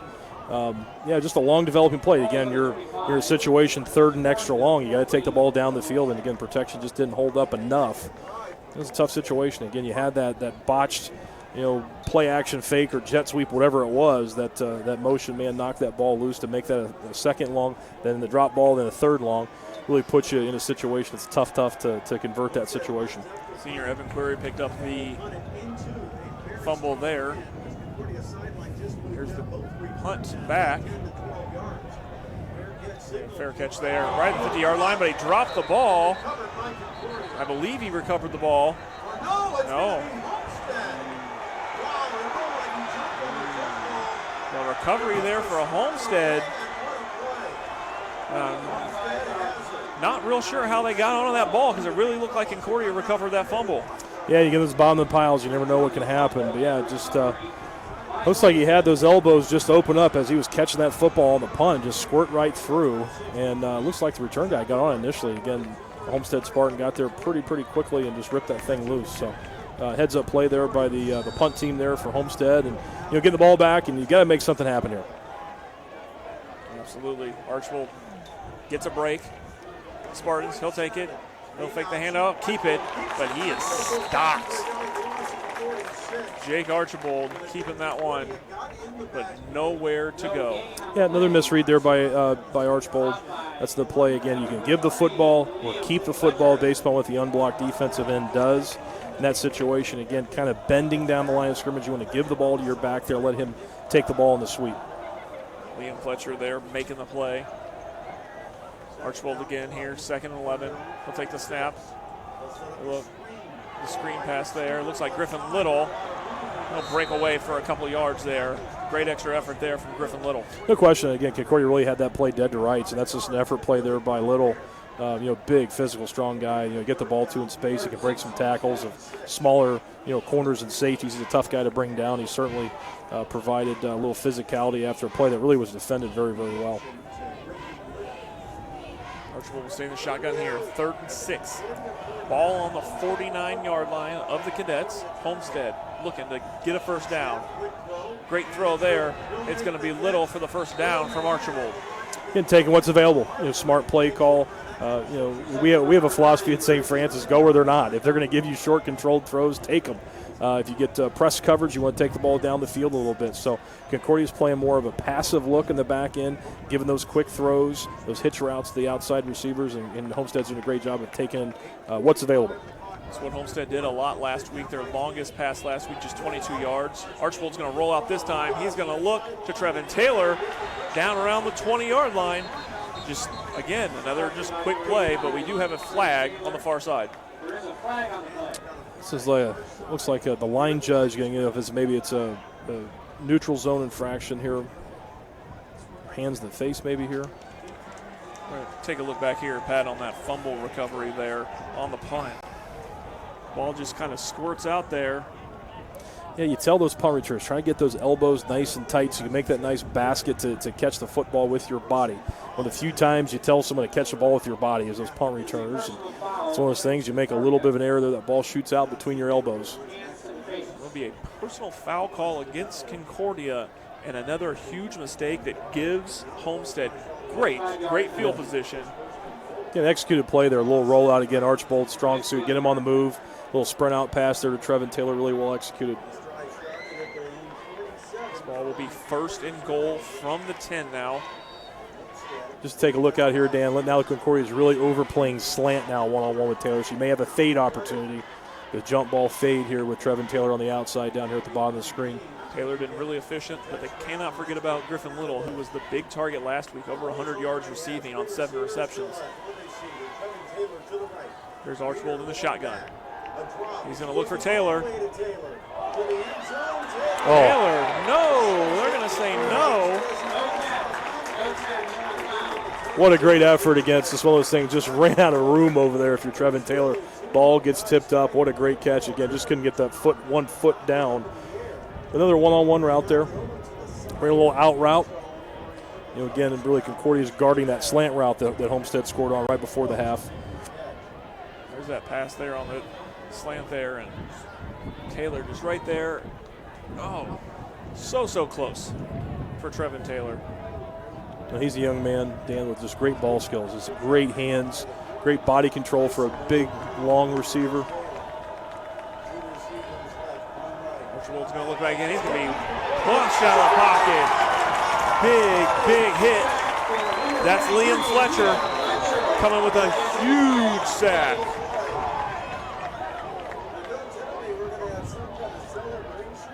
I think we're going to get another right off the flag there. Well, great pass rush there by the Cadets. Again, the situation where Homestead has to throw the football, or would like to throw the football to take shots there. That was a 2nd down play. They've had success throwing those one-on-one type routes. I want to get another chance to Trevon Taylor look like, and pass rush got home. Was a great play there for Liam Fletcher. He's been a staple of this Concordia defense for many, many years. Big play there. Yeah, boy, Fletcher's really played a really great game tonight, Dan. He's, again, just a fast, physical guy that's wreaking havoc in the backfield and played a little bit on special teams as well. And he's a tough, physical kid, of course. Referees explaining to Homestead coach Chad Zolman the pickup of the flag there, which I think is a good call. I don't think that was an excessive kind of celebration from Fletcher. Archibald in the shotgun. It is 3rd down and goal, the 22-yard line. 3rd down, 22. Look at quarterback draw here, Dan, to get it a field goal situation here. Archibald there will check the play here. It's not a great look here for quarterback draw. A little more of a loaded box than probably Coach Skelton would want. Maybe look at an outside throw here. Shotgun, he'll take the snap. He's going to look deep for Griffin Little. That's a touchdown. Griffin Little. But there's flags everywhere. Flags near the catch. Flags in the backfield. So what is going to be the call there? Well, Dan, in the backfield, I was looking down the field at the ball. So I don't know if it's a late hit or is it, possibly a hold in the backfield. Then I think we're going to get a pass interference on the defense. It really looked like a pass interference. I would it assume like he so. was holding on for dear life to Griffin Little. Again, what a great one-on-one battle there that Griffin Little won. It's like we got a hold, defensive hold.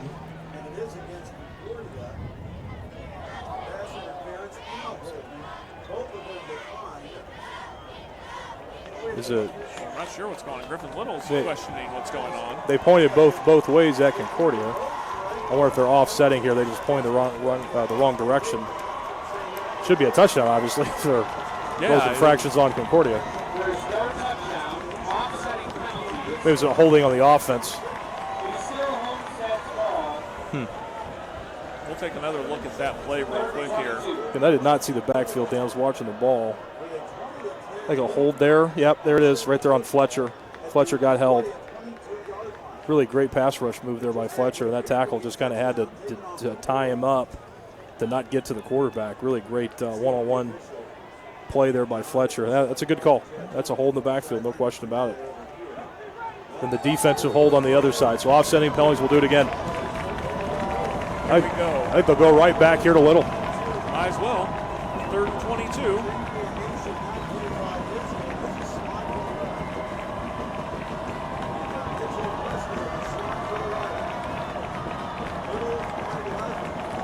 Archibald in the shotgun. 3rd down.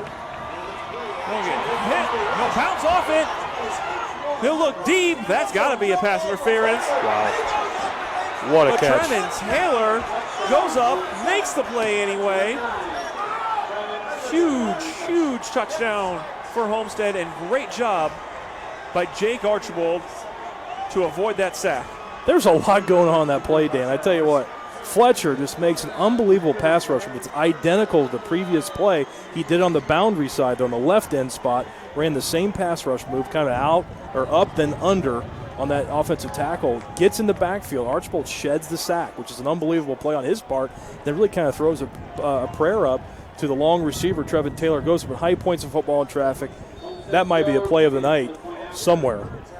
Some of the news stations, I know Summit City Sports, we have a play of the game, but that's what an unbelievable play there by the Homestead offense.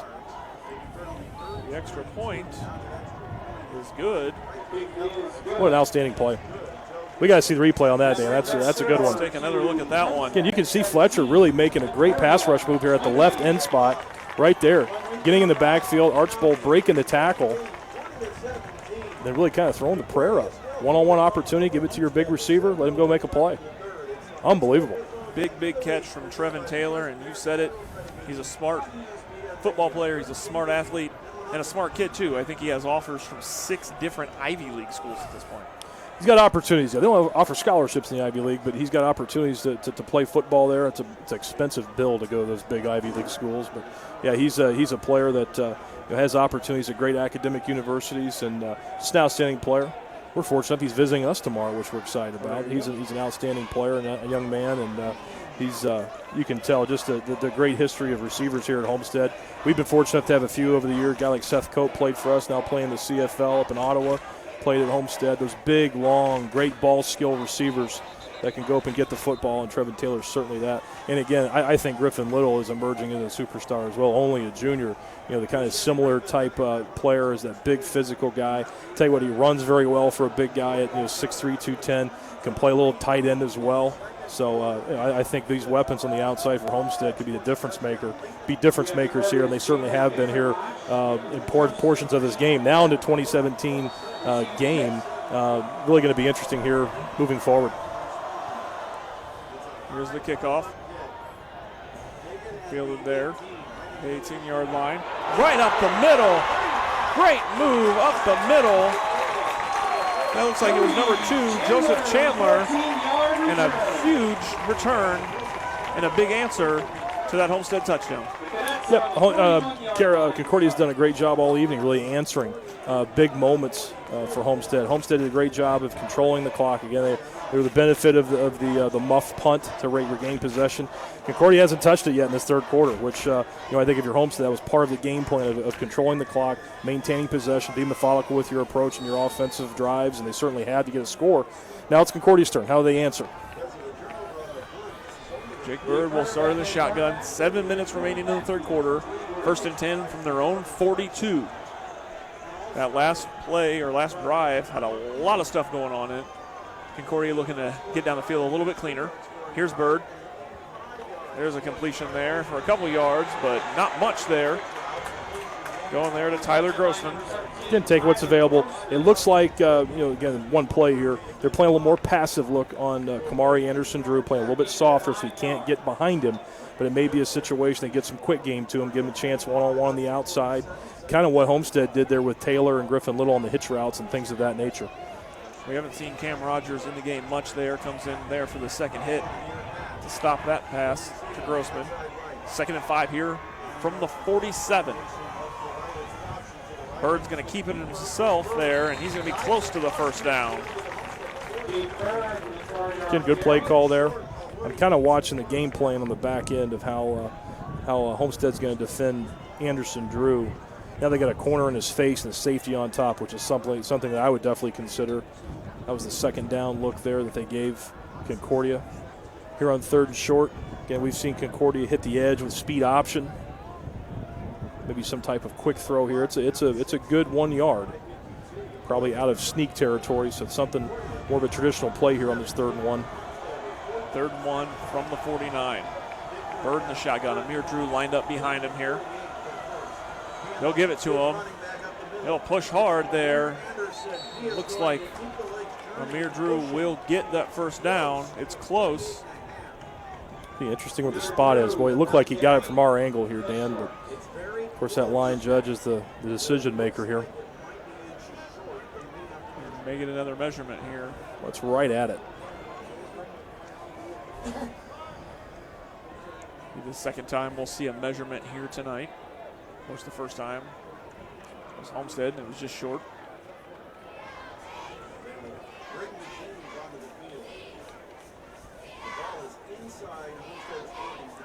Any bets, Dan? I think he got it. Again, it's tough from this angle up here. Sure. But it definitely looked like he got it. We're situated right here on the Concordia side of the field here at 45-yard line. So, yeah, the angle is not great for us. But, boy, that first effort, looks like he got it. They kind of marked it back. It's short. Oh, it looks like it's going to be short. Boy, tough call here if you coach Manigal. Tough call. This area of the field, 49-yard line. Tough call. Boy, Jake Bird, 6'3", about 200 pounds, long guy. Do you get behind your center and guard and wedge block this thing and just try to push for inches? But again, if you're Homestead, you kind of know what's coming, don't you? Yeah, Bird's coming back out. Looks like that's going to be the option here. Going for it on 4th down, 4th and 1 on the Homestead 49. And this is a big play in the momentum of this game. Could be a hard count situation too here. Bird right under center there. He'll go. He'll push it. Boy, I don't know. It's a close one. Great battle of lines there on that play. Yeah, Jake just kind of just waited there just a fraction of a second to see where that gap opened up. Looks like he hit it over outside leg of the guard. Boy, they're right at it again. Yeah. Look, same spot. Close enough play. Where they've spotted that First down. line is first. Yeah. What a gutsy call there by Coach Manigal. I tell you what, you got to give him full credit on that decision again. Right at the 49-yard line.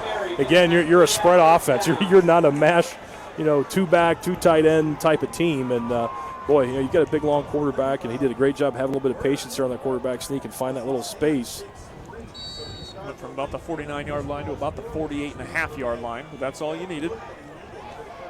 We'll bring up first down. Concordia looking to move the chains again. Here's Bird. He'll take the snap. Across the middle. And pass incomplete there to Tyler Grossman has been a favorite target of Bird's outside of Kumari Henderson Drew tonight.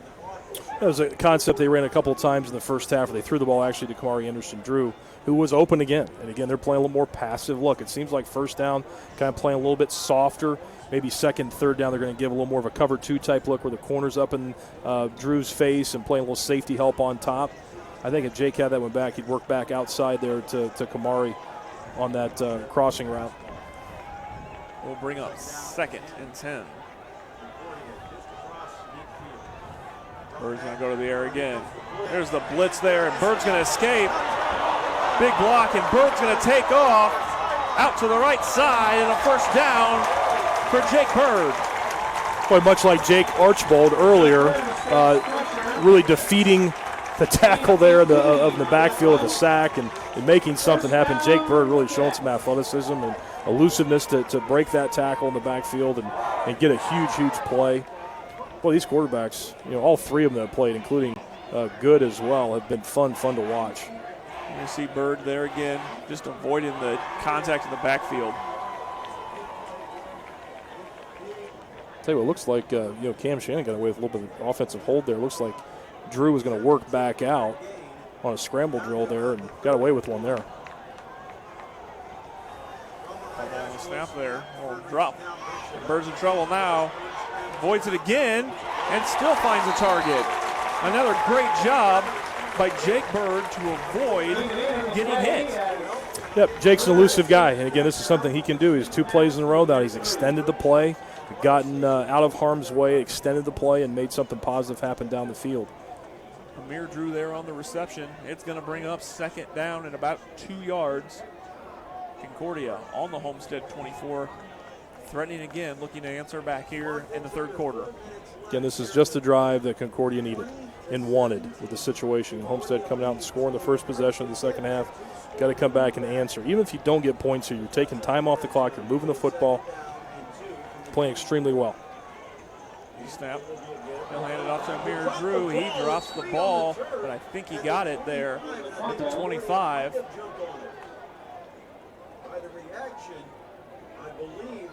He was close to the ground when he dropped that one, which is, I guess, the best place if you're going to drop a football, to be close to it. Yeah, just mishandling there for Drew in the backfield there. Yeah, this is a situation Concordia is completely comfortable with, and honestly, it's a 2-down situation. You've got 3rd and 4th down. There's no reason, I think, to kick in this situation. Is it a run? Is it a throw on 3rd and maybe get into a short yard situation? Do you have a bootleg that you're waiting to call here to get flow one direction, bootleg back the other way to give Jake Bird a run or a pass option on the edge? Maybe some quick game, little tight cover. This is a cover 0, man-to-man look here. Pressure coming here for Homestead. He's going to pitch it back there to Drew, and he's going to get stopped.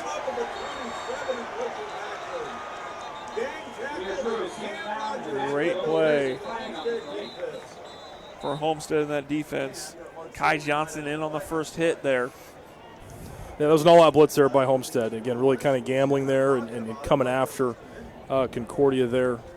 There's a cover 0, so man-to-man coverage on the receivers and blitzes. It looked like at least 5, possibly 6 blitzers there. Kind of representing 6 blitzers there by the back end look. Can cover the inside gaps up and have those linebackers, work the edges there to defend that speed option play. Score update here in the SAC in the third quarter. The Wayne Generals now leading Bishop Luers 28-14. Big night for Wayne. Looking to bounce back from a loss in week 1 to Bishop Dwenger. Right here is Allner. Kind of a tough call here for Coach Zollman. 4th and 4 is very, very manageable for Concordia. As you put him back to a third, and I guess it'd be a third, maybe 12 or 13. It's a tough call. Because, again, 4th and 4, really, really tough for Coach Zollman.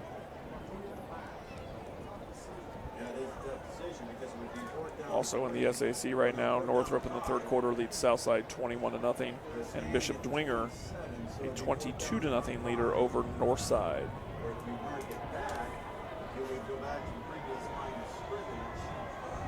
Little conversation here, see what we're going to do.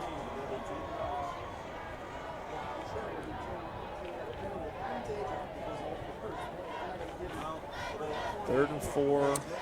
I'm not sure what I would do here if I'm Coach Zollman. I guess I may push him back and go play a long third down. Yeah. I don't know. I mean, again, your pass rush is really kind of wreaking some havoc here. And maybe you put him in a third and long situation. This has got to be, what, a 3rd and 12, 3rd and 13, something like that. It looks like it. Oh, even further. Yeah, this is a – it's like Dan here, we're 3rd and 17, 3rd and 18 here. Oh, 20, excuse me. Must have been a spot foul. Yeah, that's a smart call there by Coach Zollman. I didn't realize that was the mark-off. I thought it was a 10-yard, ended up being a 15-yard penalty there. That makes a lot of sense to go third down here. So pushing Concordia back. They're going to make Jake Bird work, but he's been successful so far. Let's see what he can do here on 3rd and 20 from the 43-yard line. Again, they've had some success setting up the screenplay with the tailback. The other thing you can do is 2 of your best pass plays right here. Looking to Kumari Henderson Drew some way, somehow, get him involved in these 2 downs. So they're going a little bit shorter, and that one is incomplete. Just took his eyes off it just for a fraction of a second. I think that might have been Jalen Vanderbosch. Got to punt it now. Again, if you probably have that completion, now you're at 4th and 7. You consider going 4 and 4th, but now 4th and 20. Got to punt it down and play defense here. Your defense has played pretty well all night. Make Homestead travel the length of the field. Another update from inside the SAC. In the third quarter, with about 4 minutes to go, Carroll leading Snyder 24-7. Carroll driving down the field at this point, looking to threaten to score again.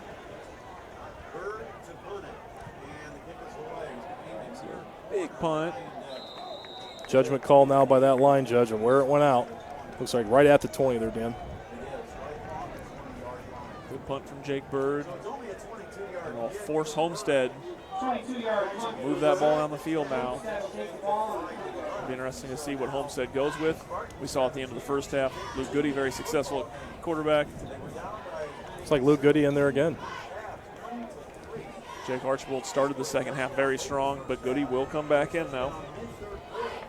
This is something they had a plan for, and they talked about at halftime. Said we're going to go with both quarterbacks. Archibald first and Goody the second round. I'm not sure if that was the plan or what. But Luke Goody's back in the game, and again, he gives you a little bit of that passing element. Not that Archibald doesn't, but he's more of that traditional drop back passer to get these great receivers involved. Goody in the shotgun. He'll take the snap. Goody's going to look across to number 14, across up to about the 38-yard line. That'll be Braden Layton, the senior, making a catch there. And I think Concordia might have thought what I thought, which was he was going to nail Trevon Taylor there, because that's sure what he looked like he wanted to do. Yep, little play action fake there. Really, probably not one of Luke's best throws. A little behind him. Great catch there, by Layton. Kind of behind him, turn the torso back to catch that ball. Really great catch there. 1st and 10 now from the Homestead 38. There's the handoff. That'll be to Cam Rogers. He'll go up the right side. And he'll get stopped, and we got a flag here in the backfield. So they're going to get a hold here on the receiver. Back about 6 yards there on the gain from Cam Rogers. Will be a hold here against Homestead. That's one of those things, if you're a receiver, you got to continue to move your feet and make sure your hands are inside those shoulder pads. You're up on that breastplate of the pads. You never want to get your hands outside, and that's what happened there. Again, those officials love calling that on those perimeter blockers if they see that. Homestead trailing by 3, 20-17. Here, a minute 44 left in the third quarter. The Spartans, of course, ended the first half with a big touchdown to make this a 20-10 game. Then started the second half with the score. Looking to move the ball down the field, looking for a tie or a lead here in the third. Goody will stay in the shotgun. He'll take the snap. Goody looking across the middle. Right through the hands there of Conrad Kaizai. So a couple of different options here for Homestead on the pass here in the second half. Yeah, as they're faking the bubble screen there, try to draw those linebackers up and work the seam route in behind. Again, pretty good defense there by the Concordia secondary to really stay on that vertical route and not bite on that bubble screen. Really good sound defense there by the back end. 2nd and 16 here from the 32. Goody takes the snap. He's going to Taylor, and he'll catch it at about the 40-yard line. So just past the original line of scrimmage here, and they'll bring up third down. Really great rhythm and timing of drop, throw, catch. Really, really smooth there to make this a manageable third. Again, this is what Goody gives you, some of that more of that drop back. Stick a foot in the ground and drive the ball down the field type of approach here if you're Homestead.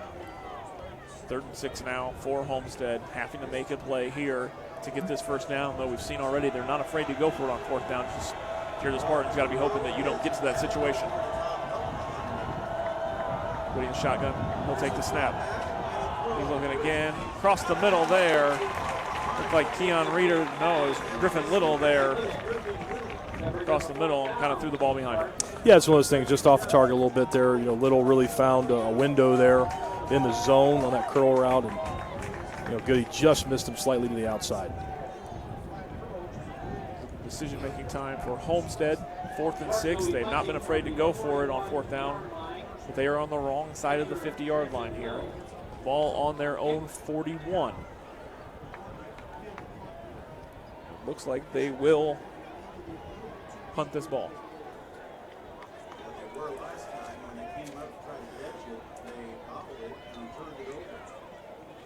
There's the punt. It's a good one. It's going to be fielded there. And, way to bounce off a tackle. Tyler Grossman up the right side, and he's got some room.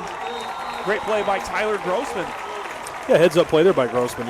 As a punt return, you love those one-hop balls. You can field off the turf and really get some momentum going forward. Really good job there to break the initial tackle and break to the outside and get some extra yards. Again, boy, if you're Concordia, I've said it numerous times, more of the same. Great mixture of run and pass. Get people involved, good players in the perimeter, and let Jake work his magic here, which he's playing an outstanding game tonight. Just get more of the same here. Minute 10 remaining here in the third quarter of play. Concordia 1st and 10 from their own 42-yard line. Bird in the shotgun. Amir Drew lined up behind. Bird's going to look across to Kumari Henderson. Drew, and he's going to drop that pass. Well, too bad. A little tunnel screen there, a perimeter rocket screen, wherever you want to call it, the outside receiver working back underneath with blockers in front. Great way to give him the football in space. And Kumari's just got to keep his eyes on that, not look at the blocking scheme until you have the football. But really good, great idea to get him involved in a different way on a screen play. So maybe something they can come back to later on. Kumari Henderson Drew, a big part of the first half here tonight. Made some huge plays for the Cadets. Here's 2nd down. Bird in the shotgun again. He'll hand it off to Amir Drew. He'll get up the middle there for about 7 yards. Good physical run there by Drew again. Been tough tough sledding in there all night between the tackles. That's a real powerful physical run there by the young sophomore. And, again, coaches love manageable third downs. And again, a huge second down play there to make this a manageable third down. You've got some options here if you're Concordia. Again, the big thing is, for Jake Bird to continue to make great, solid decisions, which he has all night. We'll bring up 3rd and 2 here. Final 30 seconds of the third quarter. Ball on the Concordia 48.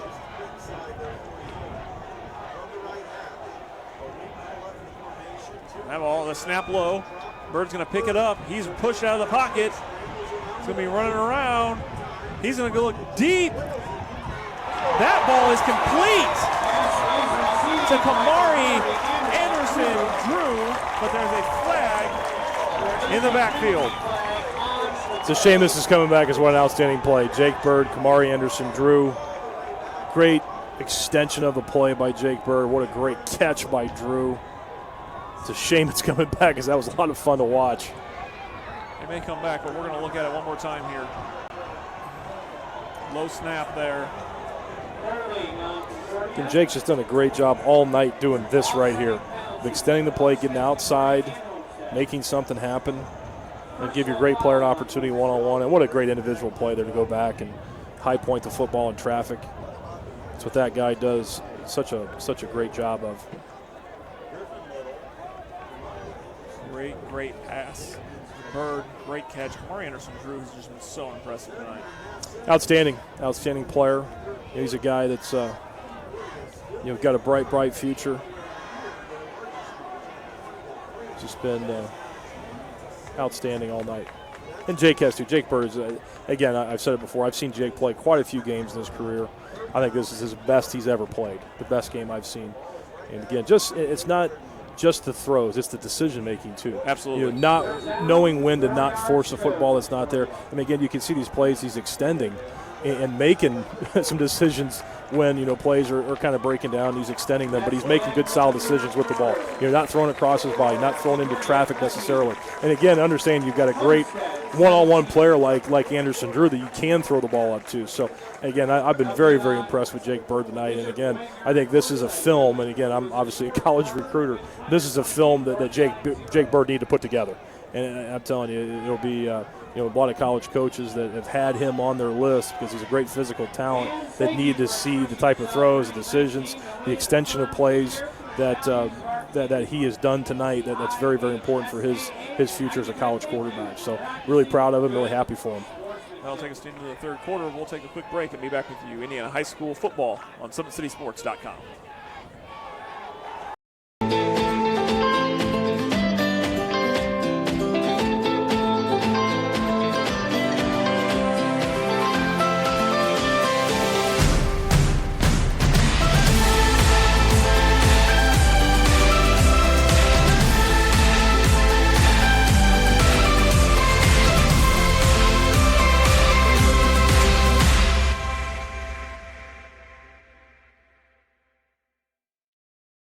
Parkview Sports Medicine, especially since I've been a pro, has been a place where my game has really been able to develop in multiple facets. Injury prevention, maintenance, physical therapy, weightlifting, agility work, all the things that I need to do in order to have an NBA body. This is the place for me to go when I come back home and I need to get a workout in. Always welcome me back with open arms. Parkview Sports Medicine.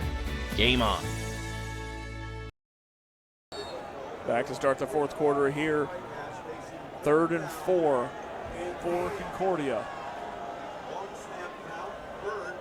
Bird flush out of the pocket. He's going to look for Kumari Henderson Drew, and that ball's incomplete. Boy, it looked like a little miscommunication between Bird and Anderson Drew there.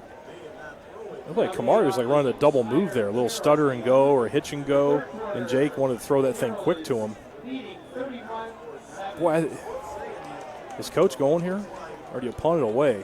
4th and 4 here. 4th and 4 on the side of the 50. He might have a play here he's just absolutely in love with, and he sees. Yeah, this is even more gutsy than the sneak in the 4th and inches a few moments ago. 4th and 4. Bird in the shotgun. Yep. Out there by the Cadets. Again, Concordia got a defensive stop last time, last drive. Did an outstanding job, getting some pressure, playing good pass defense. I think it really, really smart here to punt the ball away, make Homestead drive the field. Again, this is a position where you can really kind of pin him deep here. Jake Bird's the punter here, pretty good, decent punter, good athlete to get the thing down here, maybe get a roll, get that thing inside the 10-yard line and make him drive the field. Parkview Sports Medicine is the area's largest integrated sports medicine team, specialized in serving every level of athlete, no matter if they're trying to get better at what they do or recovering from an injury. Our experts coordinate your care in state-of-the-art facilities in our community. To start your journey, visit us at parkviewsportsmedicine.com. Parkview Sports Medicine, game on.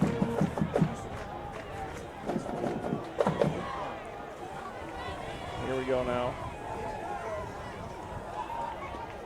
For Concordia.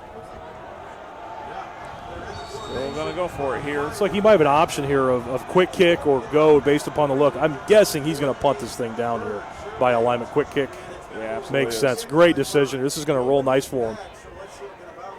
Let it go. Oh. I thought, again, maybe probably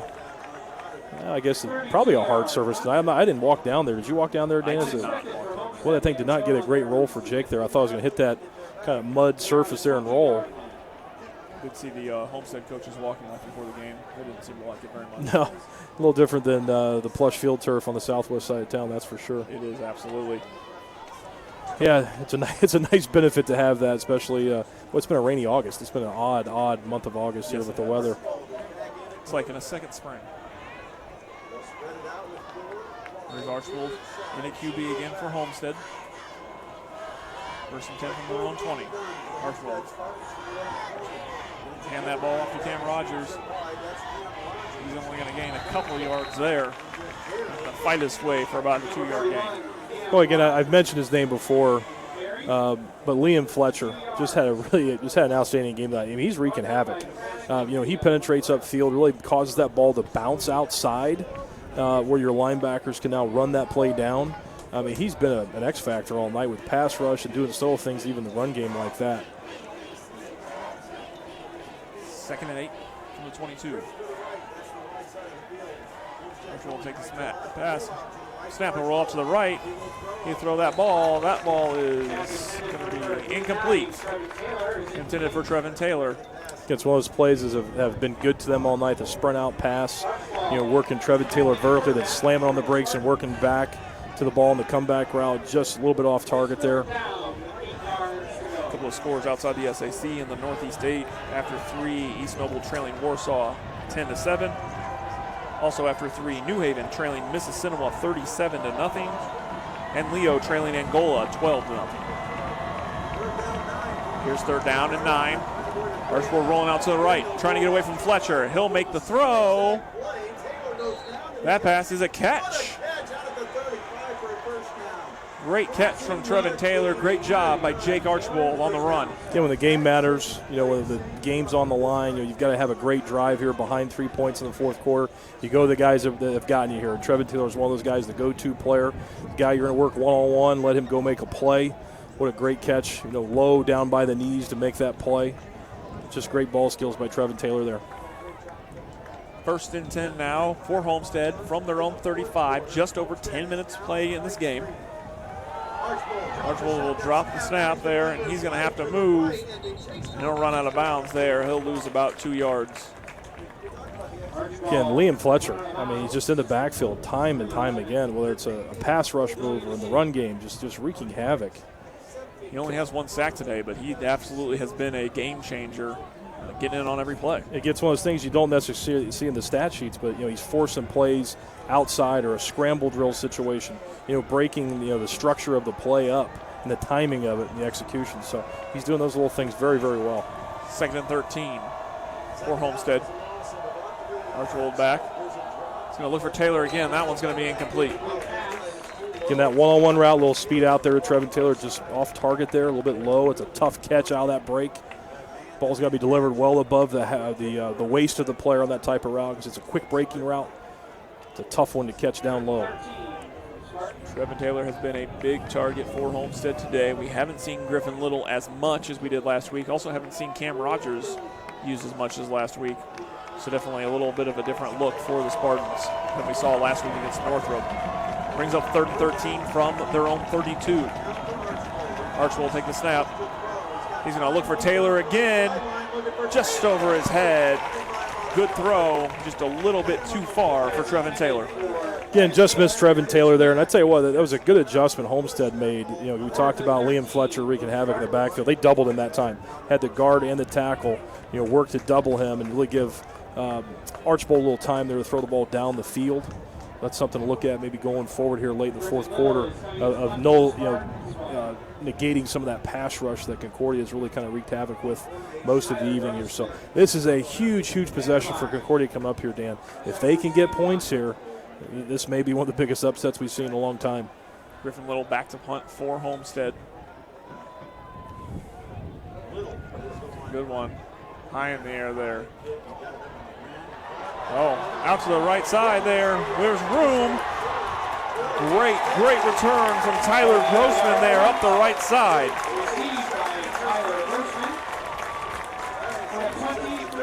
Again, great job of the return there.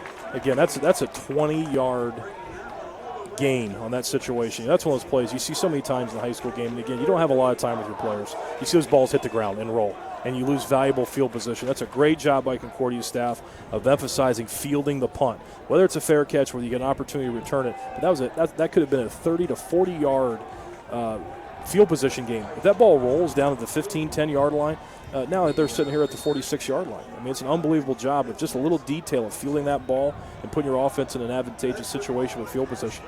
Field position, a big thing tonight. There's the handoff to Amir Drew. He's going to bounce off to the right side, and he's got room for being knocked out by Cam Shannon.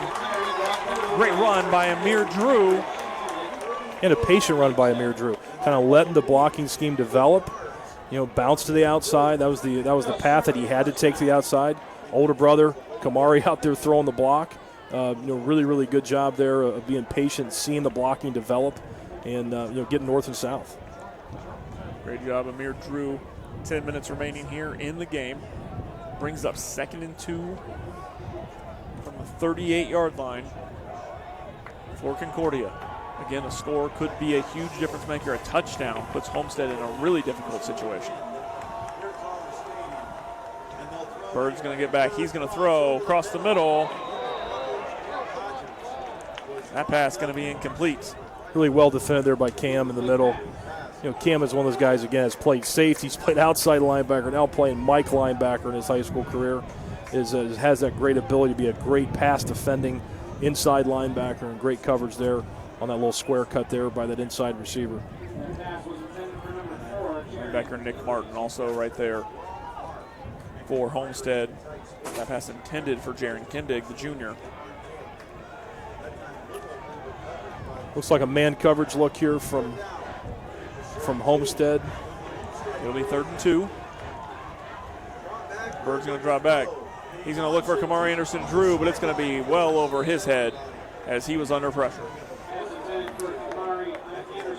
Yeah, try to get him isolated once again, one-on-one. Did have safety help there from Burton helping Shannon there on Drew. Again, kind of a creative route there. Looks like a little double move, little post corner route, or maybe a hitch. And I couldn't tell the actual route there, what the intent was, but a little double move. And again, really good job there staying home there for the corner and safety on top there.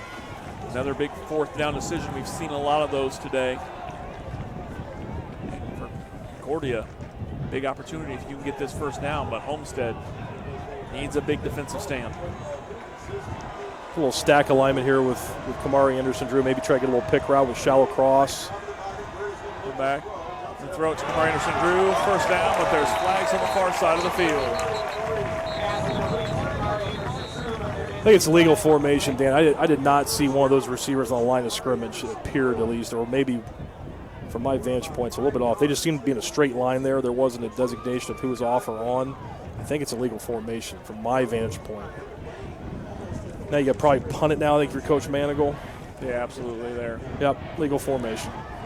Just didn't line up right. Those two receivers, one did not declare to be on the line of scrimmage there. It's what it appeared. I kind of saw it over there. I didn't want to say anything because didn't want to jinx the cadets there, but certainly, I mean, that's a good call. Something you have to call in that situation. You got to be able to line up correctly. Another tough situation there for Concordia, giving up a first down. Well, I think if you're Coach Manigal again, you do the same thing with your option of quick kick. I think they're going to put a returner back here this time, it looks like.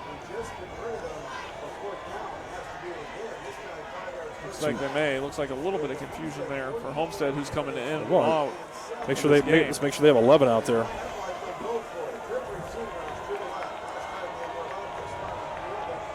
They have 11. They're going. Oh, Bird's going to try to throw this ball. He's got under pressure. Big pressure. Throw it away. And he's tripped up. A huge loss.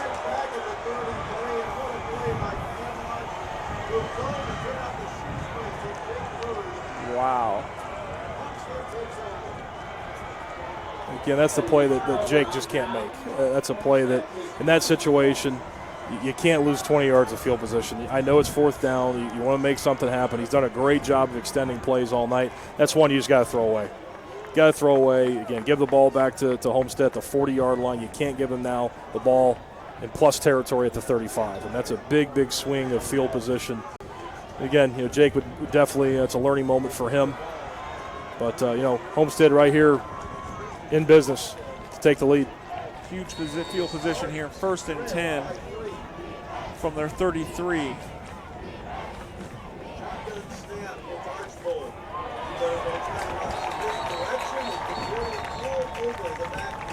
Nothing going there for Keon Reeder. I'm going to give just tons and tons of credit to the Concordia defense. Just 11 guys just playing so tough and physical and fast tonight. I'm just really impressed with their effort again. And sometimes been put in tough situations. Here's another tough situation where, again, you got a 3-point lead. Homestead's in plus territory in your own area. You got to defend the best you possibly can in the situation. What a great first down play.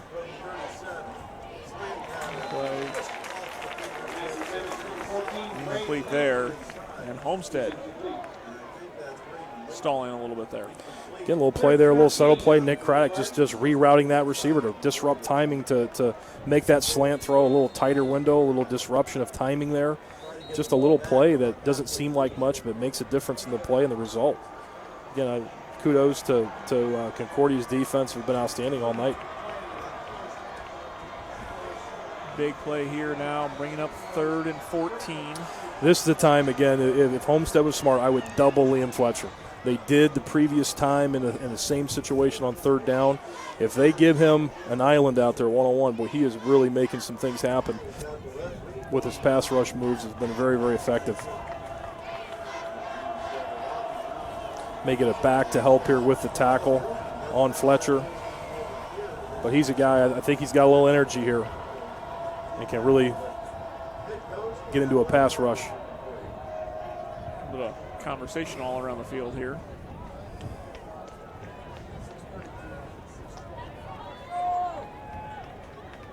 Looks like they added some time back to the clock. About 7 seconds re-added to the clock here. We'll bring up 3rd and 14 here.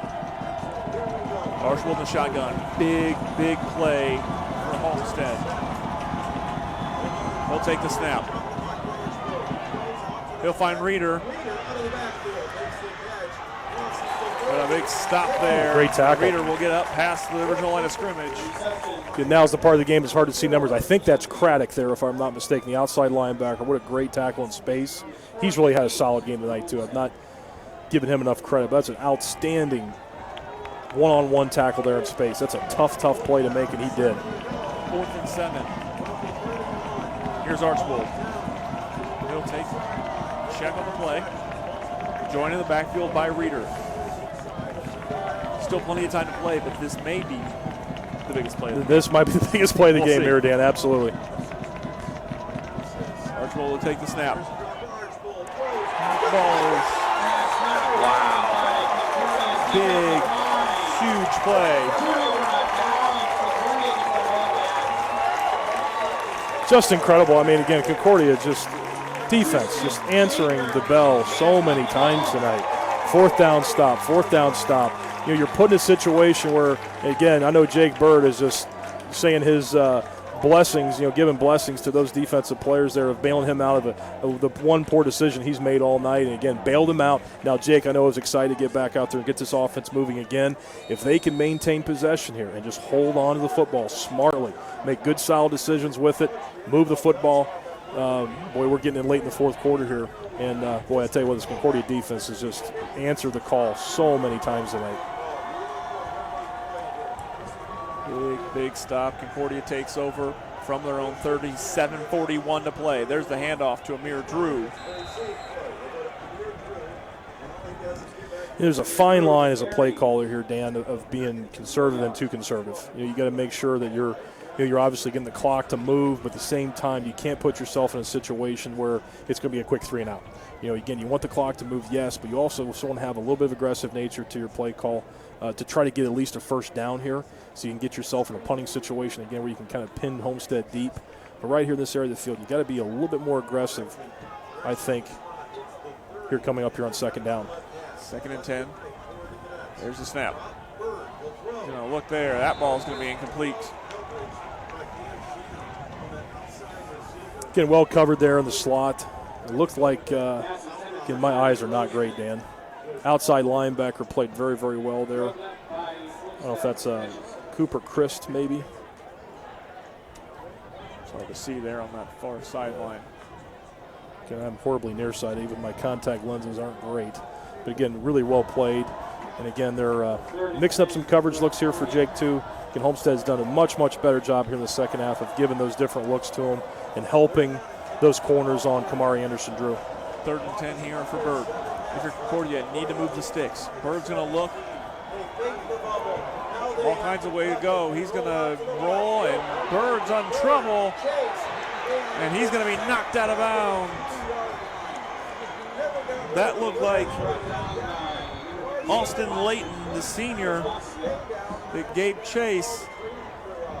And that was the worst possible scenario if you were the Concordia Cadets. Yeah, I think Jake, and again, I'm watching the route concept develop down the field. I think it was a fake screen and then a wheel route up the sideline. I think if Jake just hung on that a fraction longer, I think it broke open late.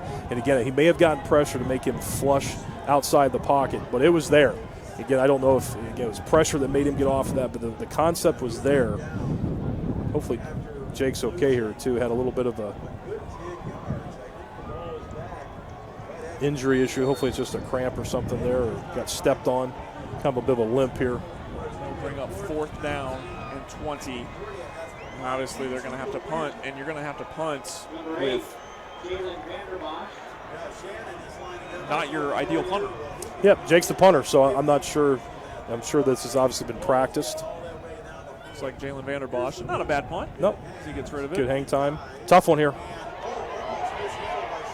Good roll. Smart idea there by Cam Shannon. Looked like he didn't think he was going to have hands on it.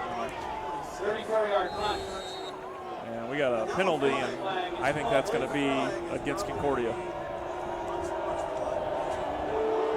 Looked like Concordia wanted to say that Cam Shannon touched that football.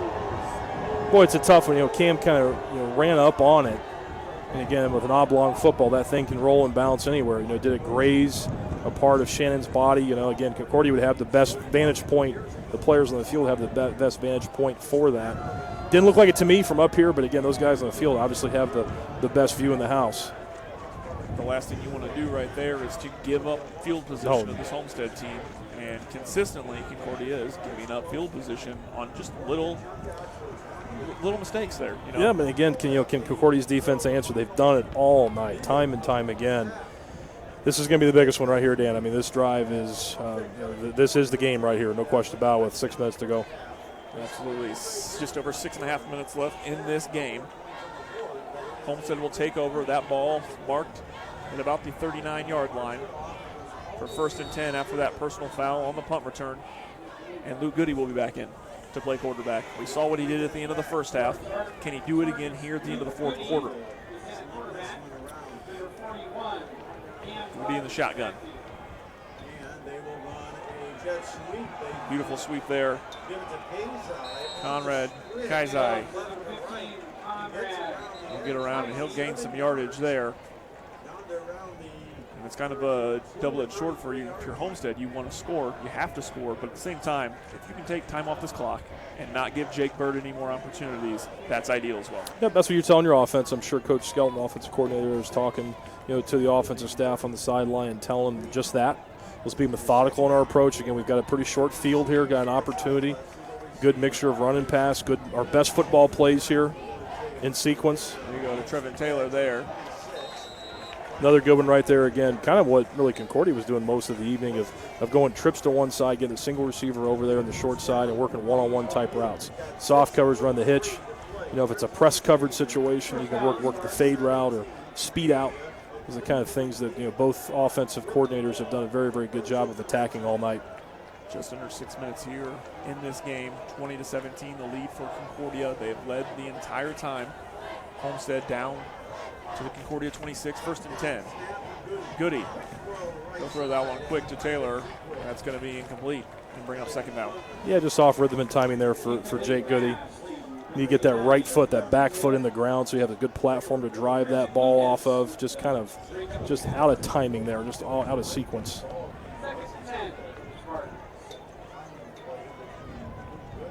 We'll bring up second down. 26 yards away.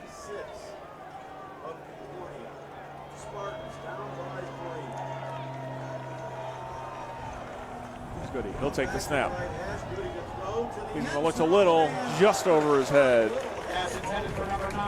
Over the open hand of Griffin Little. That's a corner route from the inside receiver there from Little. It's a ball you've got to put in the outside third of the field, the outside wide towards the sideline. Thrown a little bit further inside. You saw Little try to kind of redirect to catch it one hand. That's a tough catch with that angle of the breaking type, the 45-degree angle for that route. That ball's got to be laid out over the shoulder of that receiver. Big third down here for Homestead.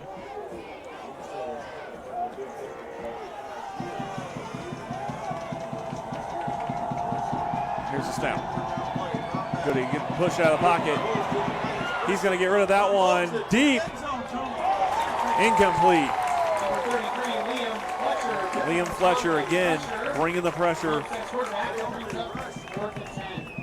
And now it brings up fourth down once again. Do you go for it, or do you take a chance with the sophomore Joe Dugan, who has a good leg, though we haven't seen that tonight? No, I think maybe it's your home field on turf. But in this situation, with the footing in that area of the field, again, being here last week, that's a rough part of turf. I think you're probably better off with your offense here taking a crack at it. That's a long field goal. You're probably looking, is that a 47, 48-yard field goal, I think, if you kick it, maybe 46. I think you're better off here going for it. Here's Goody. He'll roll out left. Look, he'll get hit, but he's complete there to Griffin Little, just inside the 10-yard line. And a big play will keep this game alive for the Homestead Spartans. That's a play we saw Archbold run the entire evening. The sprint out pass. Great job there by Griffin Little of selling the fade ball, then breaking back downhill to the football on that comeback route. Really well executed there. Really haven't seen Goody make that type of throw on the run, which is a really just an outstanding throw for him. We kind of see Archbold do that more often. But what a great throw. Big time executed play. In a huge situation there on 4th and 10. 1st and 10 here. He'll hand it off to Cam Rogers. Touchdown. Cam Rogers. We haven't called his name much, but we're going to call it now. And a big play for the Spartans. Yeah, just a backbreaker there on 4th down. Concordia has answered the call all night. Unfortunately, giving up that 4th down conversion again, kind of tired defense, kind of wind let out of their sail there on that conversion there by Goody to Griffin Little, and Cam Rogers gets a little bit of crease. He's going to put that in the house every time.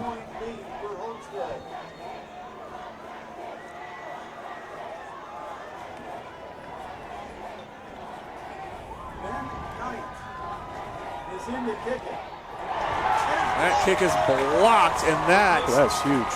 Is gigantic because that makes this a field goal game.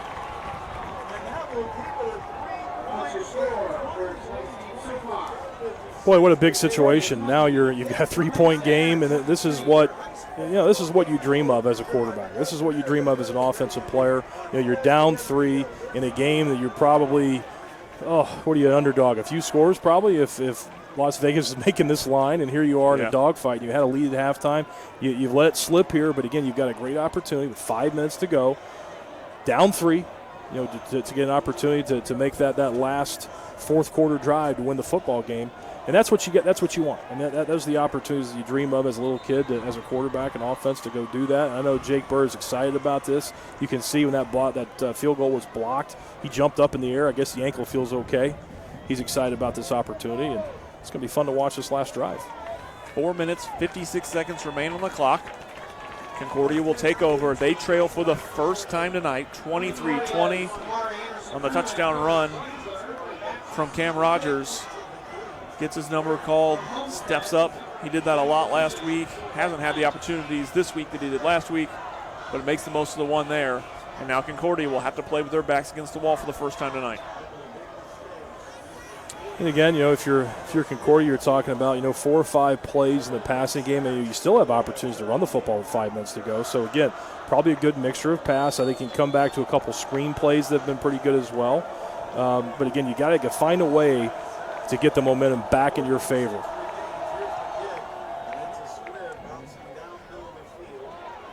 The squib kick guarded around at the 15, and he'll bring that ball back up to about the 31-yard line. 16-yard return. Flag on play. Another late flag here. It'll be interesting to see what this call is.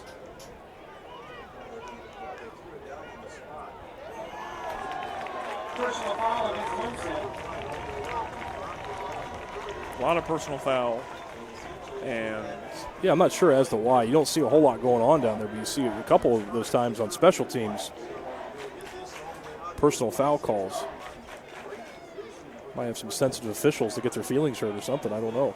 You don't see a lot of extracurriculars between the players, so I'm not sure what's going on there. Absolutely not. Must be a lot of talking that we're not seeing out there. But again, in a game of field position, that ball now moves out to the 46-yard line. So that is a very critical penalty. Yeah, it really is. And again, boy, you got 5 minutes to go. You've got your whole playbook in front of you that you can run in this situation. You're not, in a tempo situation where you got to call plays quickly and execute them fast.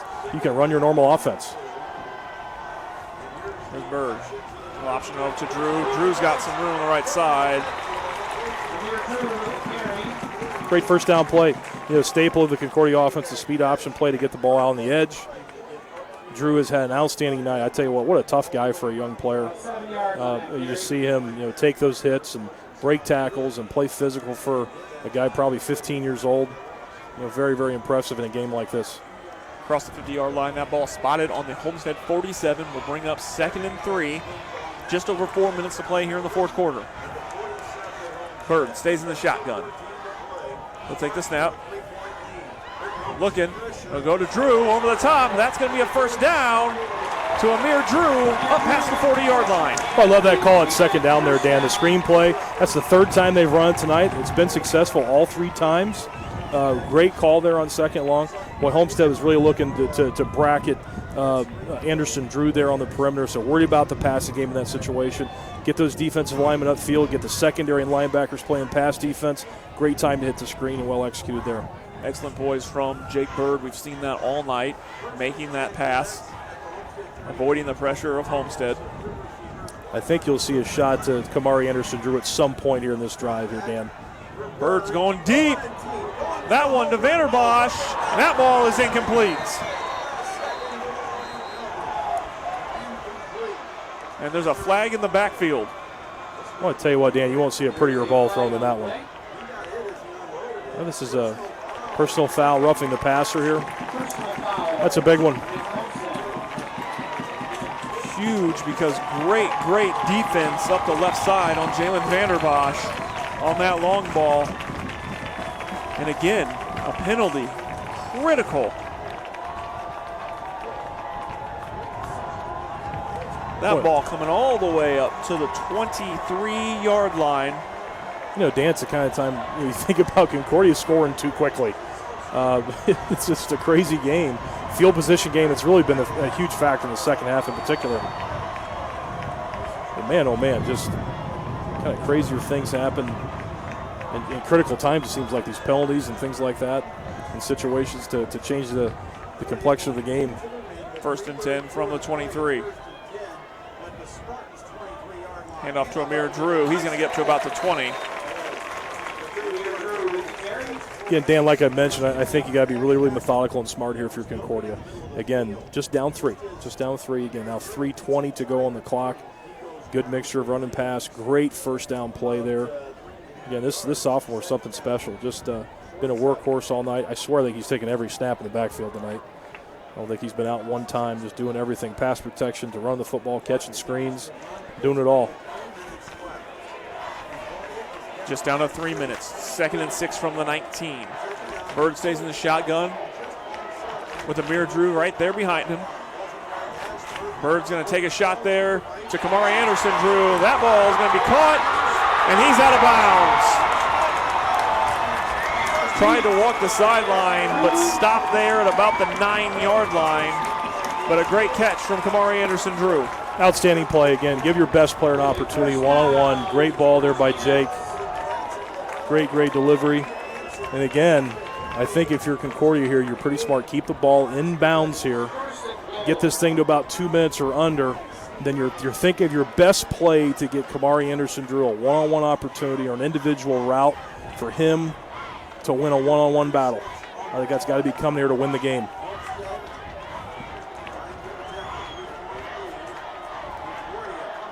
From the 9-yard line, 1st and goal. He'll hand it off to Amir Drew. He's going to move around. He's in for the touchdown. Amir Drew.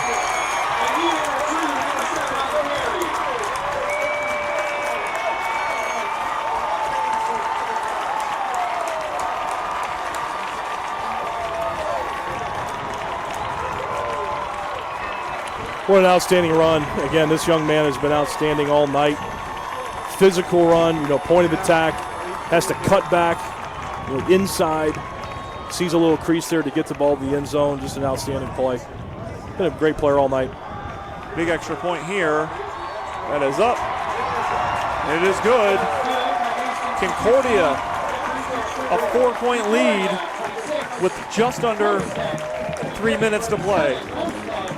And let's take another look back at Amir Drew for the score. You see a little cutback there, and again, just has great vision there. They're pressing that run play front side, letting the flow of the defense, work to the angle that he's running, then cut the ball back against the grains in open space to hit that thing and get it in the end zone. Again, I think Amir Drew has just been outstanding. Both Drews have been phenomenal players and really the difference makers tonight for Concordia. And again, Jake Bird, had some mistakes here in the second half, no question about it, but resilient, led the team down and made a couple of throws there. One, the execute on the screen, another on the second down play to get a big play inside the red zone to Kumari Henderson Drew, and really just leading this offense. Jake Bird has been outstanding all night and responded well from a couple of mistakes that he did make. It's a great sign.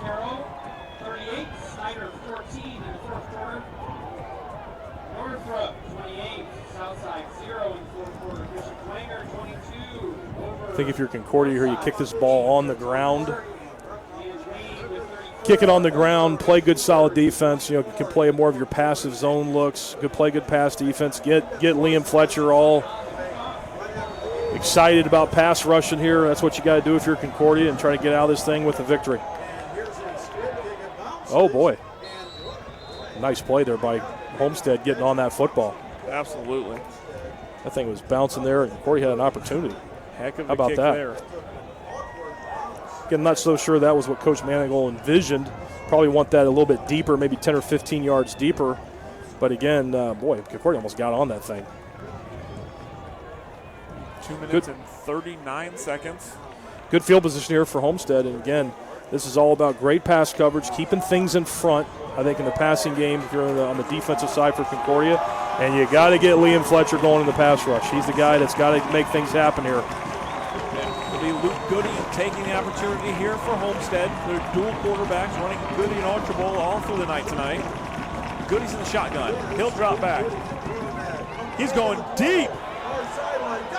just over the hands of Braden Layton. Just what we talked about, something you can't do. Can't let receivers in behind you.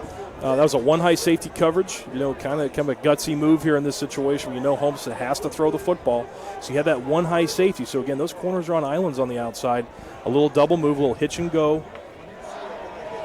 Receiver got in behind there as Layton got in behind the corner there. And very, very fortunate there for Concordia. That's not a 6 going the other way. Big opportunity there just over the hands of Braden Layton.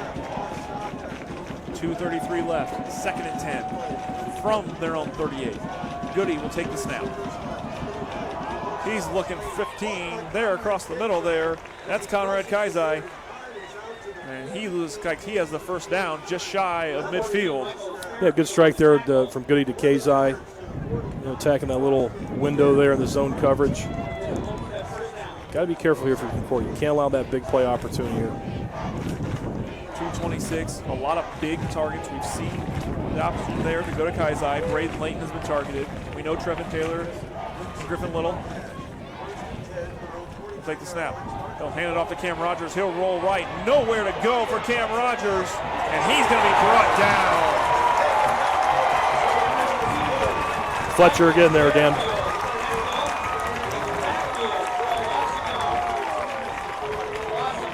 Big play again for this Concordia defense. Cam Rogers just had nowhere to go.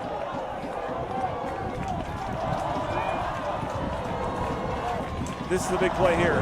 Goody drops back. Flush out of the pocket. He'll get rid of that ball. Incomplete. Great pass defense there for Concordia. I tell you what, nothing there for Drew Goody. Luke Goody, excuse me. Nothing there for him. Great pass defense. Linebackers got under routes. Secondary guys stayed on top for those deep routes. This is a tough situation against obviously 2 downs at this point in the game here with 1:04 you go down 4. So you think of your 2 best plays. If Coach Bill Skelton, the offensive coordinator here, you're thinking 2 plays, not 1 to get it all back here. Goody needs something here. 3rd and 14 from the 44. He's going to roll out left. He's in trouble. He's going to have to run this ball. He'll get out of bounds. Nowhere to go for Luke Goody. Let's take a look again at that play. Liam Fletcher taking down Cam Rogers. Rogers rolling it right.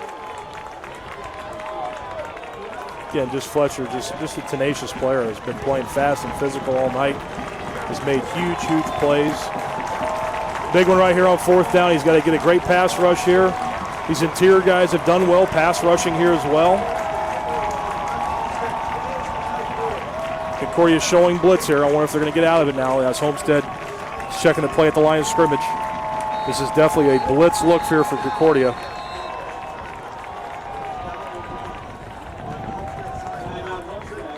Homestead will take a quick timeout there. Smart call there. Again, may not have been comfortable with the look. Also, the clock was winding down. Concordia did show blitz there. Again, you have to have a specific call in this situation to handle pressure. They're representing, 5 to 6 man pressure there. The man coverage looking the back end. Got to make sure you have everything covered there from a protection standpoint. You get late in the play clock there, you got to call that timeout. Again, you had 3, so it's a smart decision there. If you're Homestead, you've got plenty of time here. 2 timeouts left with 1:30 to go. And again, you got to get the 4th down call right, obviously, to continue. Homestead taking the timeout. 1:31 remaining. Trailing 27-23 here. Great game in week 2 between 2 teams that put up big numbers. A bit of blowouts on both sides in the first week against Southside and Northrop respectively. And what I love is the person over here trying to get the crowd going, standing on a bench, is Jake Bird. Yep. Jake's been a leader all night. Done an outstanding job. I tell you what, Dan, I'd be shocked if we don't see that sprint out pass here. Again, that's been bread and butter all night for Homestead. Goody has thrown it very well. Luke Goody's made some throws on it. 1:31 to go. Here's Goody. He's getting flushed out of the pocket again. He's going to have to get rid of it. That ball deep to Griffin Little. that ball, wow. Griffin Little, know his name. He's a good one. I tell you what, and again, you got to go back to Goody. You know, Luke Goody just did an outstanding job of extending that play. That's kind of really not what he's known for. You know, moving around a little bit, extending the play, find a receiver down the field. What a great play there.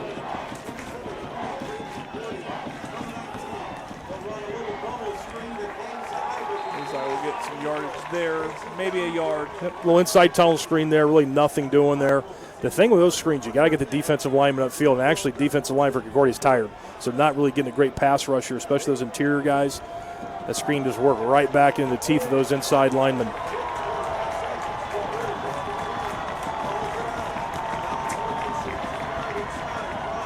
Here's Goody looking for the end zone to Taylor, and that one's going to be incomplete. Little double move there, little hitch and go with Trevon Taylor. Really great coverage there. I think, is that Kumari Henderson Drew playing corner? It looks like it. Again, I can't see very well with the maroon numbers and the black jerseys. I believe that's him. It's like a nice long lean guy there. Looks like Drew. Great coverage, not influenced at all by that hitch and go move. Stayed home, played on top. Really great coverage there. He can play DB too, man. I tell you what, Kumari Henderson Drew can do it all. 3rd and 8 from the 16. A field goal won't do it. Homestead needs a touchdown. They have 34.9 seconds remaining. Goody, quick throw there out. Call him down there. Boy, it appeared his knee was down when he caught the ball there, Dan. That's about 7.8 seconds. They're going to call it first down, 1st and goal here. That should have been a false start. They're going to flag there. Looked like the center double clutched the ball there. Again, if you're Homestead, you got 2 timeouts here. Yeah, I think that's wrong on the scoreboard there. I think it's the other way. It's 3-2 with, I think Concordia has 3 and Homestead has 2. But you got time here. I mean, again, you don't want to rush anything with 2 timeouts. It's obviously first down. Of course, you're going to give up 5 yards here on the procedure penalty. But again, you've got plenty of time here with 2 timeouts. You know, I looked like they were getting in position to spike the football. I'm not sure why. Again, you have time. We're going to have 1st and goal. It looks like it will be from the 8-yard line. The one that's really interesting is the one, Trevon Taylor, again, looked like he had his knee down when he caught the hitch route on the previous play. Gave him about 5 extra yards as he got up and advanced the ball. Ball at the 8-yard line here. 1st and goal. 23.9 seconds. Well, Homestead is determined to spike this ball and kill the clock to make it 2nd down. Yeah, they want to keep 2 timeouts here. They lost about a point and 2nd and a half there with the spike, but lost the down, obviously. 21.2 seconds remaining on the clock. Interesting decision there, and you have that many timeouts. And losing that down. Let's see if it comes back to haunt him here. 2nd and goal from the 10-yard line. Goody in the shotgun. Got Griffin Little one-on-one out here. Goody going deep to the end zone. Incomplete. Great coverage. Great coverage by Kumari Henderson Drew. Again, another double move there with Trevon Taylor. 2 times on this drive. He has not bit 1 time on that double move. Anderson Drew just awesome playing on top of that route. Again, the thing you do have, you have Little isolated out here to the field, so is that something that Coach Skelton sees and ends up working here on 3rd down? Again, you lose that down by spiking the ball. You have 2 timeouts here. Again, you can't take those things with you here. So, and again, it's a situation where you got 2 downs here, obviously. Best football plays. You got one-on-one coverage out here. I would expect Little to get a shot here. Over the middle, the 15.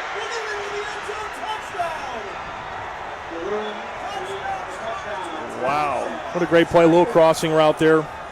Really haven't seen a lot of that tonight from Homestead. It's been so much on the outside thirds of the field. A little crossing route. It appeared from the slot receiver in behind the linebackers. Again, Goody. Kaizai. Kaizai kind of dragging from the slot receiver position in behind the linebackers.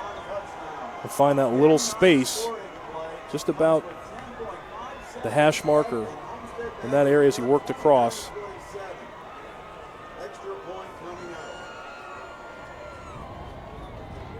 (29-27), going to the extra point here with 10.5 seconds to go. Homestead just willing themselves down here, down the stretch. Yeah, what an impressive drive. Again, young man who's been outstanding all night. The receivers, for one, have been just outstanding, especially in clutch situations. But, Luke Goody is a 10th grader. A big young man that has made some great throws, made some great decisions, had to make some throws, even flush from the pocket or sprinting out and making throws. Has really done it all. Just an outstanding job on his part, leading this offense down the field. Timeout there by Homestead. We'll take a look back again at that touchdown play. Goody finding Conrad Kaizai. Yep, caught him in man coverage.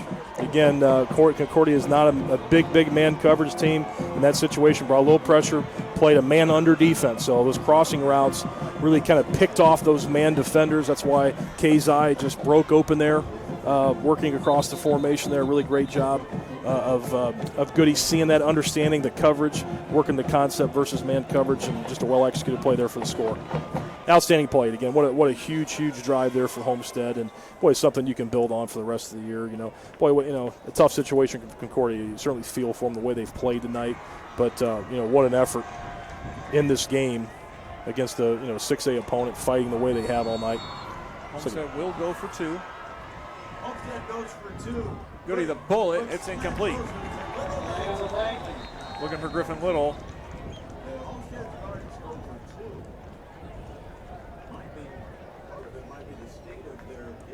Looks like there might be another flag. Surprise. Yeah.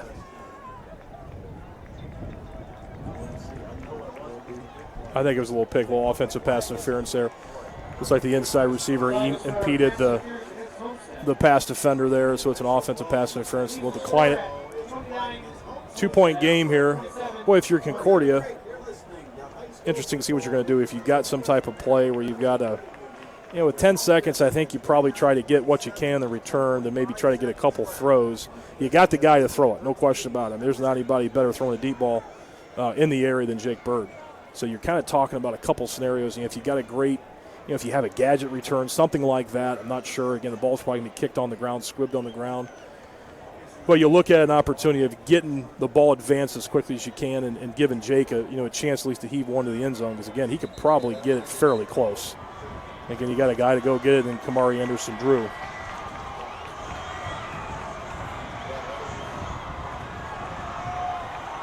.5 seconds remaining in this one. Concordia led for most of this game, but the last 10 to 12 minutes have been a fascinating back and forth affair. It's an exciting game all night. I tell you what, it's the first half, Concordia took control and had a big lead at halftime, and Homestead really took a great approach. You really tip your cap to their coaching staff in the way they handled the situation being down. Of course, they got the score right before the half, so they got some momentum. They came in, made some great halftime adjustments, got some momentum with that first possession of the third quarter, taking the ball down and scoring, and really have kind of turned the tides from that point on. Now, Concordia's answered, but again, Homestead time and time again, they've been put in situations, third, fourth down, where they have to make plays, and somehow they're getting it done. With the passing game in particular, again, Goody has been really sharp here in this fourth quarter, finding guys like Trevon Taylor and Griffin Little have just been outstanding. The ball's going to go out of bounds. Not what you want there if you're Coach Zollman. No time off the clock. Ball should be at the 35 here, I think, the high school rule. Again, you've got a chance here. They're going to re-kick it here after. That's interesting.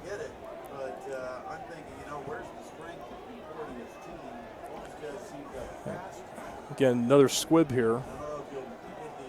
If you feel good about, getting one here, advancing at 20, 25 yards, maybe getting the ball around midfield, at least you have that one shot to the end zone. I guess for. Or you want a shot, Kumari Henderson drew. No question. Again, you probably have some type of design play that gets you into that. If it's like an overload one side, maybe go opposite, go to Kumari Henderson Drew, or you put Anderson Drew in a cluster of receivers down the field, let him go up and get one, which he certainly can, no question about it. And honestly, maybe re-kicking this thing because you don't have a lot of faith in Homestead's kicking game to get one in play. You may get another procedure here. You never know. Because what are you telling? Call timeout here. We got Homestead calling timeout. Again, probably a smart move to talk about what they're doing with their coverage team and how they want the ball kicked and where they want it placed. Probably a good move here.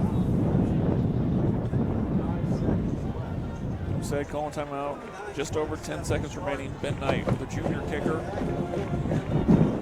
Kickoff again. Concordia needs a big return here. And a big pass. Kudos to Homestead for sticking with them all night. This Concordia team has played fantastic football. No matter how this game ends up, Jake Bird has had a great night. Amir Drew, awesome on the ground. Kumari Henderson Drew, after just having 2 receptions last Friday night, has looked as good as any receiver in the SAC in recent years. No question. Now we've got some rain. How about that? Great, great timing there with Coach Zalma calling timeout. Now it's raining, so it's going to be a tough ball to handle here. Interesting. It was a ball timeout apparently. And we just didn't know it.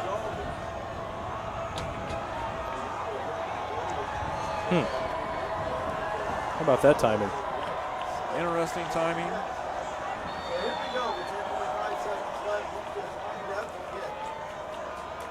There's the kick. That's more what you want right up the middle there.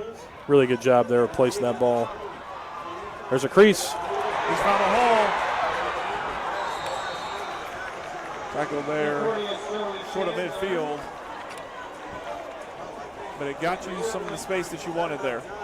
The big thing is finding a dry ball for Jake Bird to be able to grip here and rip the ball down the field. Because, again, there's not a better guy to throw it deep. There's just not. Good return there for Chandler. He's had some good returns tonight. Gets them in a place where Jake Bird can put one up towards the end zone. Concordia will call timeout there. They have 1 remaining.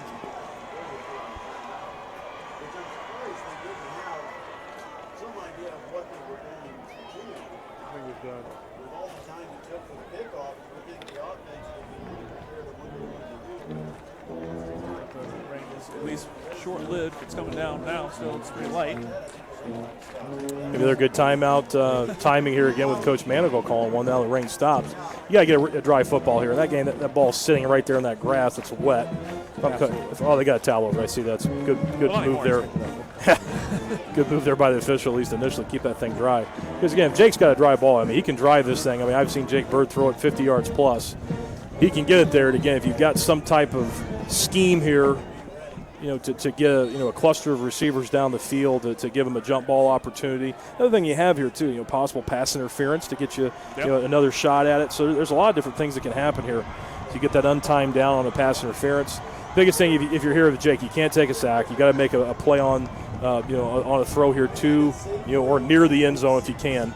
Obviously, pass protection's key here as well. Another timeout here for Concordia. Another timeout there. Interesting for Homestead back deep, especially on this right side. You have Cam Shannon, you have Trevon Taylor, you also have Jake Archbold back deep. Yep, put some of your best football players there. It makes sense. I mean, again, the corners are really good players. Obviously, that's their job. That's what they do, defend passes. But, Trevon Taylor's a high-point player. It makes a lot of sense that he would probably go to wherever Kumari Henderson Drew would be. Obviously, being a 6'4 guy and Anderson Drew being 6'2 with great leaping ability, you get that matchup. Makes a lot of sense. Of course, anything can happen. But, again, boy, you hope, Trevon Taylor's not played a whole lot of defense before.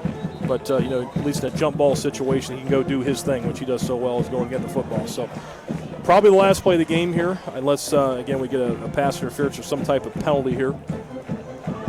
But what a heck of a game. I mean, again, it's a shame one of these teams have to lose because, boy, you just admire Homestead coming back after being down. You admire Concordia just fighting hard all night, gaining the lead in the first half and still playing well in the second half. And they did some great things. Again, it's a situation. You got a 6A versus a 3A, and, it's just a heck of a battle all night. So, last play here.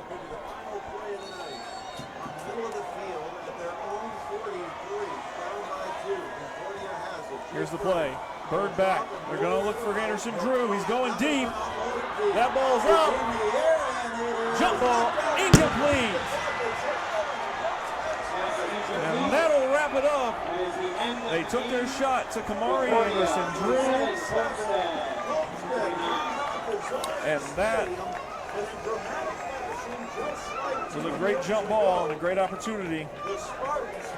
But Homestead will come back, take the lead, and hold on in the final minute for a victory over the Cadets. What an outstanding football game, Dan. I tell you, one of the best I've seen in a long time. And again, great offense on both sides of the ball, very efficient offense. It looked like a college game with the type of efficiency and the scheme and the execution level of passing game in particular.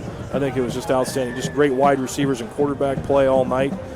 Just very, very impressive. Just great, two skilled teams.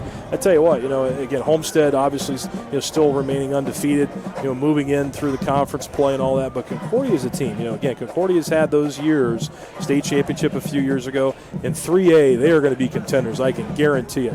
With the defense that they have, with the depth that they've had, as much two platoon as they possibly can, which you saw that a lot tonight, and the ability to score points that they do.